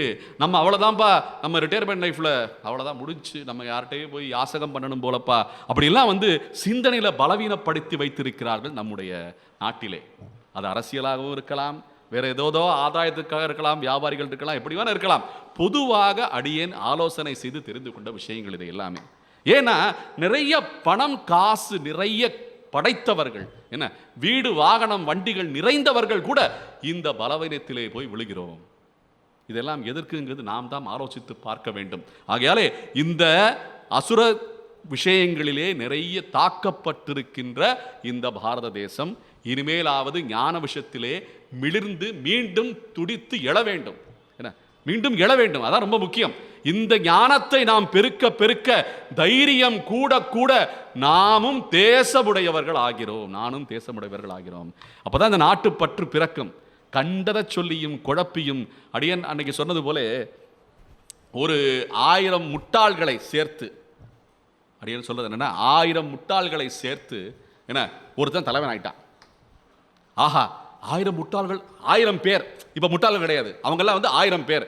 1000 பேர் அந்த பக்கம் இருக்காங்க. அப்ப இன்னும் 1000 பேர் போய் அதில் போய் சேர்றது, இன்னும் 1000 பேர் போய், இப்படி லட்சக்கணக்கான மக்கள் சேர்ந்து அவன் தலைவனாகி விட்டான்.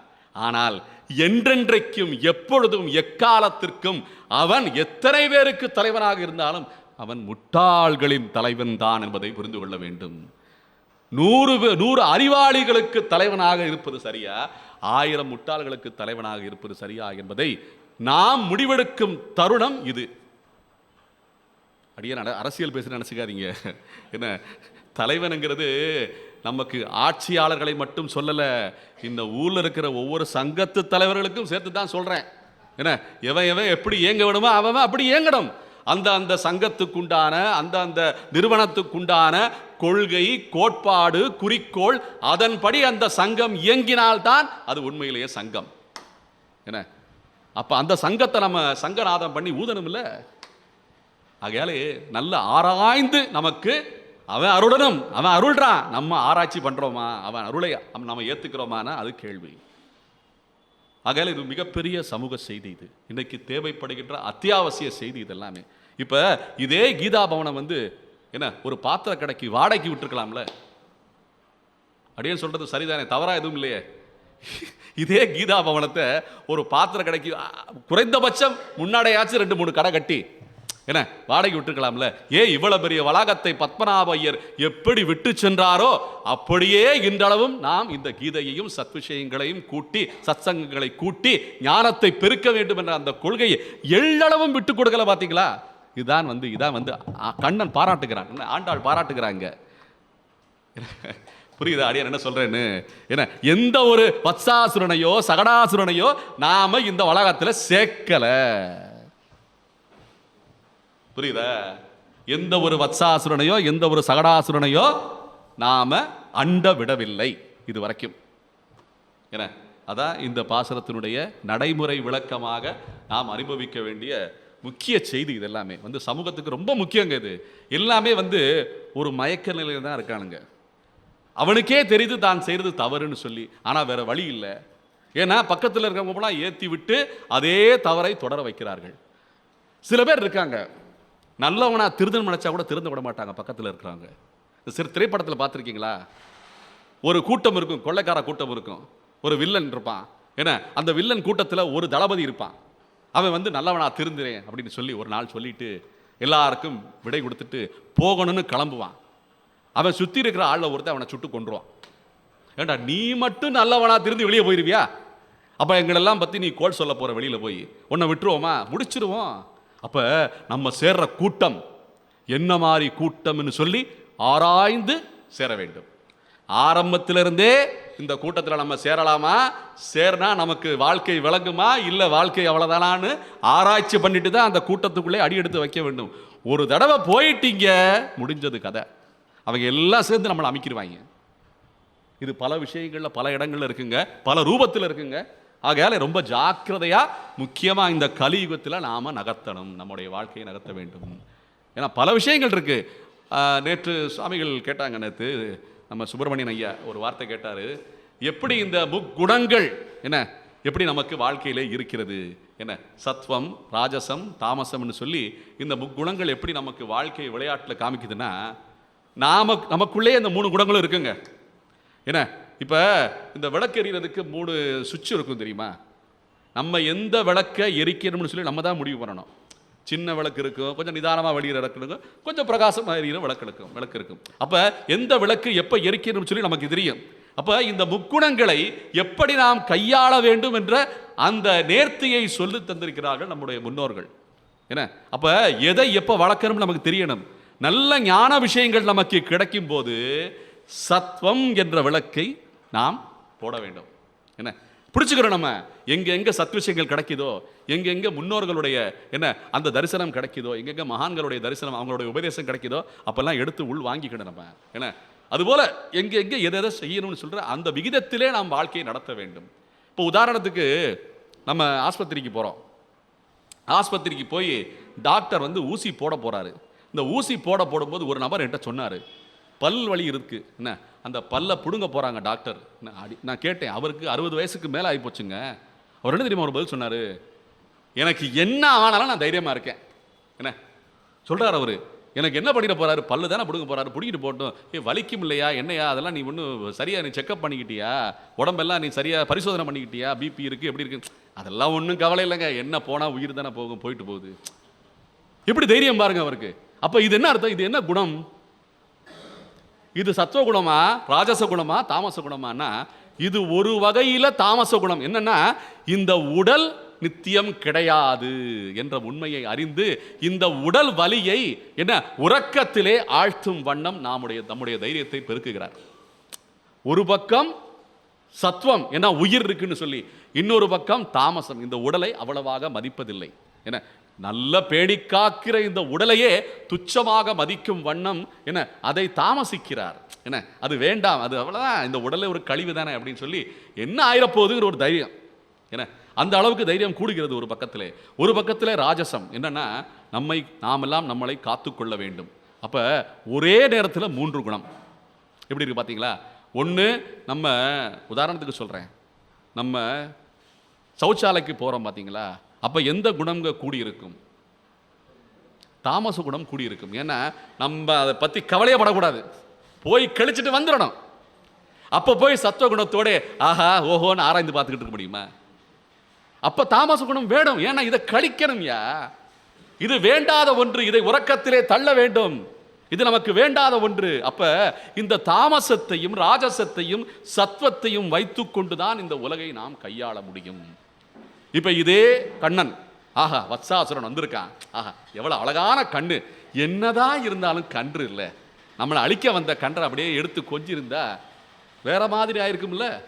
அப்ப என்ன, இது உண்மையான கன்று கிடையாது என்று கொல்லும் அளவுக்கு அந்த தாமச குணத்துக்கு என்ன முன்னேற்பாட செஞ்சிருக்கான் அவன், என்ன முற்பட்டு இருக்கிறான். அப்ப எதை எதனால் எடுக்க வேண்டும், என்ன முள்ளை முள்ளால் எடுக்க வேண்டும். முள்ள போய் நம்ம துணியை கட்டி எடுக்க முடியாது. என்ன ஒருத்தன் தாமசத்தோட இருக்கானா அவனுக்கு தாமசத்தை காட்டுனா அவன் பயந்து அந்த தாமசத்தை விட்டுருவான். இப்படித்தான் இந்த முக்குணங்களும் கையாளப்படுகின்றன மக்களால். என்ன ஒவ்வொன்றத்தையும் கையாளும் விதம் இருக்கிறது. சுத்த சத்துவம் எப்ப வரும்னா, எப்ப நம்ம இந்த உலகத்தை விட்டு இந்த உலகத்தை விட்டு வைகுண்டத்துக்கு போகிறோமோ அப்பதான் சுத்த சத்துவம் வரும். அததான் இந்த பாசுரத்திலே நாம் பார்க்கும்போது, இப்ப முன்னாடி பார்த்தோம்ல, கீழ்வானம் வெள்ளென்று எருமை சிறுவீடு மேய்வான் பரந்தனகான் மிக்குள்ள பிள்ளைகளும் என்ற பாசுரத்தில் எருமை சிறுவீடுன்னு சொல்லியிருக்காரு இந்த பாசுரத்தில் ஆண்டாள். இந்த சிறு வீடு எதுன்னா வைகுண்டத்துக்கு முன்னாடி இருக்கிற என்ன, அது வந்து சாதாரண ஆத்ம அனுபவம் கொடுக்கின்ற என்ன கைவல்ய உலகம் என்று சொல்லுவாங்க. கைவல்யம்னு சொல்லுவாங்க. கைவல்யம்னா என்ன தெரியுமா? மோட்சம் கிடையாது. மோட்சத்துக்கு முன்னாலே விரஜா நதிக்கு முன்னாலே வரைக்கும் போகலாம், விரஜா நதியை தாண்ட முடியாது. வெறும் ஆத்ம அனுபவம் மட்டும் இருக்கும். அதுதான் சிறு வீடு என்று சொல்லப்படுகிறது. அப்ப பெருவீடு எதுன்னா அந்த விரஜா நதியை தாண்டி போனால் வைகுண்டத்துக்குள்ள போகும்போது நமக்கு உடம்பே மாறிடும். ஏன்னா இந்த சூட்சம இந்த தேகம் இருக்குல்ல, இது வந்து தூய தேகம் ஆகிவிடும், சுத்த சத்வ தேகம் ஆகிவிடும். அதுதான் வந்து பெருவீடு. இப்போ இந்த சிறு வீடுன்னு சொல்றது அதுக்கு முன்னாடி இருக்கிற இடம். அதுபோல இந்த ஆத்ம பூர்வமான என்ன அனுபவம் மட்டும் பத்தாது, பரமாத்மாவாக இருக்கின்ற அந்த ஆனந்தத்திலேயே பேரானந்தமாக இருக்கின்ற அந்த பகவானை அந்த பரந்தாமத்திலே போய் அனுபவிக்க வேண்டும் என்பதற்காக இது போன்ற அர்த்த விசேஷங்கள் நமக்கு புலப்படுகின்றன. அப்ப இன்றைய பாசுரத்திலே அன்று இவ்வுலகம் அளந்தாய் அவனுடைய அடியை போற்ற வேண்டும், அவனுடைய திருவடியை போற்ற வேண்டும். சென்றங்கு தென்னிலங்கை செற்ற அந்த ராமனை போற்றுகிறாள் ஆண்டாள். ராமனை போற்றுகிறாள், திருவிக்கிரமனை போற்றுகிறாள், என்ன ராமனை போற்றுகிறாள், கண்ணனை பொன்ற சகடமுதைத்த கன்று குணிலாவெறிந்த கண்ணனை போற்றுகிறாள், குன்று குடையாவெடுத்த என்ன கண்ணனை போற்றுகிறாள், என்ன வென்று வகை கெடுக்கும் நின் கையில் வேல் போற்றி. அப்படின்னா இளவரசன் எந்திரிச்சிட்டான், ராஜகுமாரன் வந்துட்டான், அரசனுக்கு அப்புறம் அடுத்து வாரிசு ராஜகுமாரன் பட்டம் சூட்டப்பட்டிருக்கிறது என்பது போல முதோ பாசுரத்தில் என்ன சொல்றான்? கூர்வேல் கொடுந்தொழிலன் நந்தகோபன் குமரன். அந்த வேலை இப்ப கண்ணன் கையில வாங்கிட்டான். அதான் இந்த பாசுரத்தில் என்ன வென்று பகை கெடுக்கும் நின் கையில் இருக்கின்ற அந்த சக்கராயுத அம்சமாக இருக்கின்ற வேல் போற்றின்னு சொல்லி ஆண்டாள் போற்றுறார். என்றென்றும் உன் சேவகமே ஏத்தி பறை கொள்வான் சொல்றான். என்ன அர்த்தம்? நம்ம சாமியை கும்பிட போறோம், என்னெல்லாம் கேட்பாங்க, சேவை ஆயிடுச்சா அப்படின்னு கேட்பாங்க. இப்ப இந்த சேவகம் சொல்றது பகவானுக்கு நாம் செய்கின்ற சேவை ஒரு விதம். அவன் அந்த சேவையை ஏற்றுக்கொள்ளும் வண்ணம் சேவை சாதிக்க வேண்டும். அவன் சேவை சாதிக்கிறான். நம்ம சேவை எல்லாமே நம்ம தான் பண்ணிக்கிட்டு இருக்கோம் நினைச்சிருக்கோம். இல்ல, அவன் நம்மை ஒரு பாத்திரமாக வைத்துக்கொண்டு அதை ஏற்றுக்கொள்கிறான். நம்மளால நம்ம தனியா எதுவுமே செய்ய முடியாது. நம்ம எல்லாம் ஒரு பாத்திரம் தான். நம்ம எல்லாம் ஏதோ ஒரு வார்த்தையாலேயோ ஏதோ ஒரு காரணத்திலாயோ தூண்டப்பட்டு அவன் சன்னதியில் போய் நின்று சில புஷ்பங்களையோ சில பிரசாதங்களையோ அளித்து அந்த சேவைக்குண்டான பாத்திரமாகிறோம். அதான் அந்த இந்த என்றென்றும் உன் சேவகமே ஏற்றி பறை கொள்வான். நீ இந்த சேவையெல்லாம் ஏற்றி பறை கொள்ள வேண்டும். இன்று யாம் வந்தோம், இறங்கி வர வேண்டும் என்று சொல்லி போற்றிக்கொண்டே ஆண்டாள் இந்த பாசுரத்திலே கண்ணனை நமக்கெல்லாம் நீ அருள் செய்வதற்காக இறங்க வேண்டும். இந்த இறங்க வேண்டும் என்றால் அவதார திசையிலே நீ செய்த அவதாரங்களை எல்லாம் போற்றினால் எனக்கு இந்த அவதாரத்திலே செய்த லீலைகளுக்கெல்லாம் எப்படி அந்த அருள் செய்தாலோ அந்த பக்தர்களுக்கெல்லாம் அதுபோல நீ அருள் செய்ய வேண்டும் என்று சொல்லி எப்படி ஒரு இந்த ஓங்கி உலகளந்த உத்தமனுக்காக எப்படின்னா இந்த மகாபலி சக்கரவர்த்திக்கு அருள் செய்திருக்கிறாள். இந்த ராம அவதாரத்திலே விபீஷண ஆழ்வாருக்கு அருள் செய்திருக்கிறான் கண்ணன். பரந்தாமன் விபீஷணன் போல ஒரு மகான் இருந்திருப்பானா? அப்பேற்பட்ட மகான் விபீஷண ஆழ்வான் என்றே சொல்லுவார்கள் அவனை. அதே போல இந்த பிரகலாதனுக்கு பிரகலாத ஆழ்வானே சொல்லுவாங்க. மகாபாரதத்திலே வருகின்ற விதுரனுக்கு விதுர ஆழ்வானே பெயர். ஆழ்வார்கள் 12 பேர் இருந்தாலுமே அவர்களை எல்லாம் ஆழ்வாருடைய பட்டியலிலே சேர்த்து விட்டார்கள் நம்முடைய பின்னோர்கள். ஆகையாலே யாம் வந்த காரியம் இன்று யாம் வந்தோம் இறங்கேலோர் எம்பாவாய்னு சொல்லி அந்த அவதார திசையிலே பொறுக்கி எடுத்து நல்லவர்களை நீ ஏற்றுக்கொண்டாயே. நாம எவ்வளவு சாதுவா வந்திருக்கோம், நீயே கதின்னு வந்திருக்கோம், நாராயணனே நீயே பறை தருவான்னு சொல்லி வந்திருக்கோம், வேற வழி இல்லாம உன்னையே போற்றுகிறோம், உன்னுடைய புராணங்களை எல்லாம் போற்றுகிறோம் சொல்லும்போது எங்களுக்கு நீ அருள மாட்டாயா, இறங்க மாட்டாயா என்று சொல்லி கெஞ்சுவது போல, ஏங்கி கெஞ்சுவது போல இந்த பாசுரம் அமைந்திருக்கிறது. இன்றைய நாள் பாசுரம் இது பல்லாண்டு பாசுரத்துக்கு நிகராக போற்றப்படுகின்ற பாசுரம்.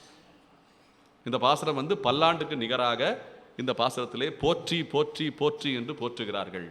இந்த சம்ஸ்கிருதத்துக்கும் தமிழிலும் இருக்கிற இந்த மந்திரத்துக்கு உண்டான வித்தியாசம் என்னன்னா, நம்ம நாராயணாய நமக, கேசவாய நமக, மாதவாய நமகன்னு சொல்கிறோம். இந்த நமகங்கிற வார்த்தையை தமிழில் நமக அப்படிம்பாங்க, அது பொருந்தாது. அந்த நமக என்ற வார்த்தைக்கு இணையான வார்த்தை போற்றி. புரியுதா? இதுல நமகன்னு ஆண்டாள் விழிக்கல, அர்ச்சனை பண்ணுகிறாள். போற்றி போற்றி போற்றி என்ன வாயினால் பாடி மனத்தினால் சிந்திக்க தூமலர் தூவி தொழுவது. இந்த போற்றியை சொல்லிக்கொண்டே நாம் செய்தால் அது பூரணத்துவம் ஆகிறது. இந்த அர்ச்சனை பூரணத்துவம் ஆகிறது. இந்த அர்ச்சாமூர்த்தியை நாம் எல்லாம் வணங்கும் விதமாக இந்த போற்றி போற்றி போற்றின்னு சொல்லி ஆண்டாள் பல்லாண்டு பாடும் விதமாக இந்த பாசனம் அமைந்திருக்கிறது என்பது முன்னோர்களுடைய திருவாக்கு. இத்துடன் இன்றைய திருப்பாவை திருப்பாசர அனுபவங்களை நாம் பூர்த்தி செய்து கொள்ளலாம். மேலும் நாளை தொடரலாம் என்பதை உத்தேசித்து, ஏதாவது கேள்வி பதில் இருந்தால் கேட்கலாம். ஒரு 5 நிமிடம், ஜாஸ்தி இல்லை. இல்லை உங்களுக்கு நேற்றைய கேள்விக்கு ஏதாவது விடை கிடைத்திருந்தால் அதையும் சொல்லலாம். நேற்று நீங்கள் ஏதாவது கேட்கணும்னு நினச்சி அடியன் இன்னைக்கு பேசியிருந்தா அடியனுக்கு ஒரு ஊக்கம் தரும் விஷயமாக இருக்கும். ரஜோகுணம், தமோகுணம், சரிதான் சரிதான், அதான் சரிதான், எல்லாம் கலந்து தான் இருக்கு. எதுவும் ஆமாம் ஆமாம் ஆமாம். அந்த பீரியத்தில் நம்ம அதை வளர்த்துக்கணும், வேற வழி இல்லை. வந்துடும் அதெல்லாம் இருக்கு. ஆனால் சத்துவகுணத்தை வளர்ப்பது நமக்கு கடமை, அதை விட்டுறக்கூடாது. வருது அதை மேலும் வளர்க்க வேண்டும். அந்த வளர்க்கிறது தான் ஞானம். அப்பதான் தேசமுடையவர்கள் ஆகிறோம். நாம் அப்பதான் தேசமுடையவர்கள் ஆகிறோம். சத்துவகுணத்தை வளர்க்கணும். எல்லா செடியும் இருக்குங்க வீட்டில், துளசி செடியை வளர்க்கணுமா இல்லையா? அதான் பரமசத்துவம், என்ன அதான் மங்களம். கடமை இருக்கு, எல்லாமே கடமை இருக்கு நமக்கு. எதையுமே நம்ம இது வேணாம்னு சொல்லி கழிக்கவும் முடியாது. ஏன்னா இந்த உலகத்தினுடைய படைப்பே இந்த முக்குணத்தால் தான் இந்த பிரகிருதியே அப்படிதான் படைக்கப்பட்டிருக்கு. அப்படின்னா எதையும் நம்ம இல்லைன்னு சொல்ல முடியாது. ஏன்னா விளையாட்டில் அதான் மறுபடியும் மட்டையடி விளையாட்டுக்கு தான் வருவேன். என்ன அவன் பந்து எடுத்து வீசினா இந்த 3 குச்சி எகிர போகுதுங்கிறது அந்த சம்பவமும் இருக்கு. அதை நம்ம தடுக்க முடியாது. ஆனால் நம்ம வேண்டுதல்களை சரியாக வைக்கணும், அதான் ரொம்ப முக்கியம். எப்போ பாரத தேசத்துக்கு பிரச்சனை வந்திருக்குன்னா, எப்போ இந்த பாரத தேசம் ஆன்மீகத்திலே சற்று பலவீனமாக இருந்திருக்கிறதோ அப்போதான் இந்த பாதிப்பு உள்ளாயிருக்கு. என்ன நம்ம ஒன்று ஏறி அடிச்சிடணும். இப்படி புரியுதா? இந்த கபடி விளையாட்டு இருக்குல்ல, ஒரு பக்கம் இருக்கிற அந்த குழு இருக்குல்ல, இன்னொரு பக்கம் இருக்கிற குழுவை போய் ஏறி எல்லாத்தையும் அடிச்சுட்டு வந்தா இவன் ஜெயிச்சிருவான், இல்லை அவன் நம்மளை அடிச்சிருவான். இப்போ இந்த பாரத தேசத்துக்கு நடந்த நிகழ்வுகள் பார்த்தோம்னா நம்ம ஏறி போகலை, நம்ம அப்படியே சாந்தமா நல்ல ஆனந்தமா இந்த பாரத தேசத்து மேல கண்ணை வச்சுட்டாங்கப்பா. அதான் உண்மை. இந்த பாரத தேசத்துக்கு கண்ணடி பட்டிருக்கு 1000 வருடங்களுக்கு முன்னால். அந்த கண் திருஷ்டி இன்றளவும் நமக்கு பாதிச்சுக்கிட்டு இருக்கு. ஏத்தியாச்சு. அதாங்க அந்த வேண்டுதல் நிறைவேறுங்க. அதான் சொல்றேன், ஒவ்வொன்றா நம்ம கூட்டு சேர்ந்து பிரார்த்தனை பண்ணணும். பண்ண எல்லாமே நடக்கும். என்ன இந்த உலகத்தை அளக்கக்கூடிய ஆற்றல் நமக்கு கிட்டும் என்பதில் சந்தேகமே கிடையாது. வேற என்ன கேள்வி இருக்கா சொல்லுங்க. அப்ப இன்னைக்கு நம்ம நிறைவு செஞ்சுக்கலாம். என்ன செங்கண் திருமுகத்து செல்வ திருமாலால் என்றும் திருவருள் பெற்று இன்புறுவ. ஜெய் ஸ்ரீமன் நாராயணா. ஆண்டாள் திருப்பன் திருவடிகளே சரணம். நாளை மீண்டும் தொடர்வோம்.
மீனாட்சி அவர்கள் ஒரு 3 தடவை திரையம்பலம் சொல்லுவோம். ஓம் திரையம்பலம் யஜாமஹே சுகந்தி புஷ்டிவர்தனம் உர்வாருகமிவ வர்தனாத் மிருத்யோர்முக்திமாம்ருதாத். ஓம் திரையம்பலம் யஜாமஹே சுகந்தி புஷ்டிவர்தனம் உர்வாருகமிவ வர்தனாத் மிருத்யோர்முக்திமாம்ருதாத்.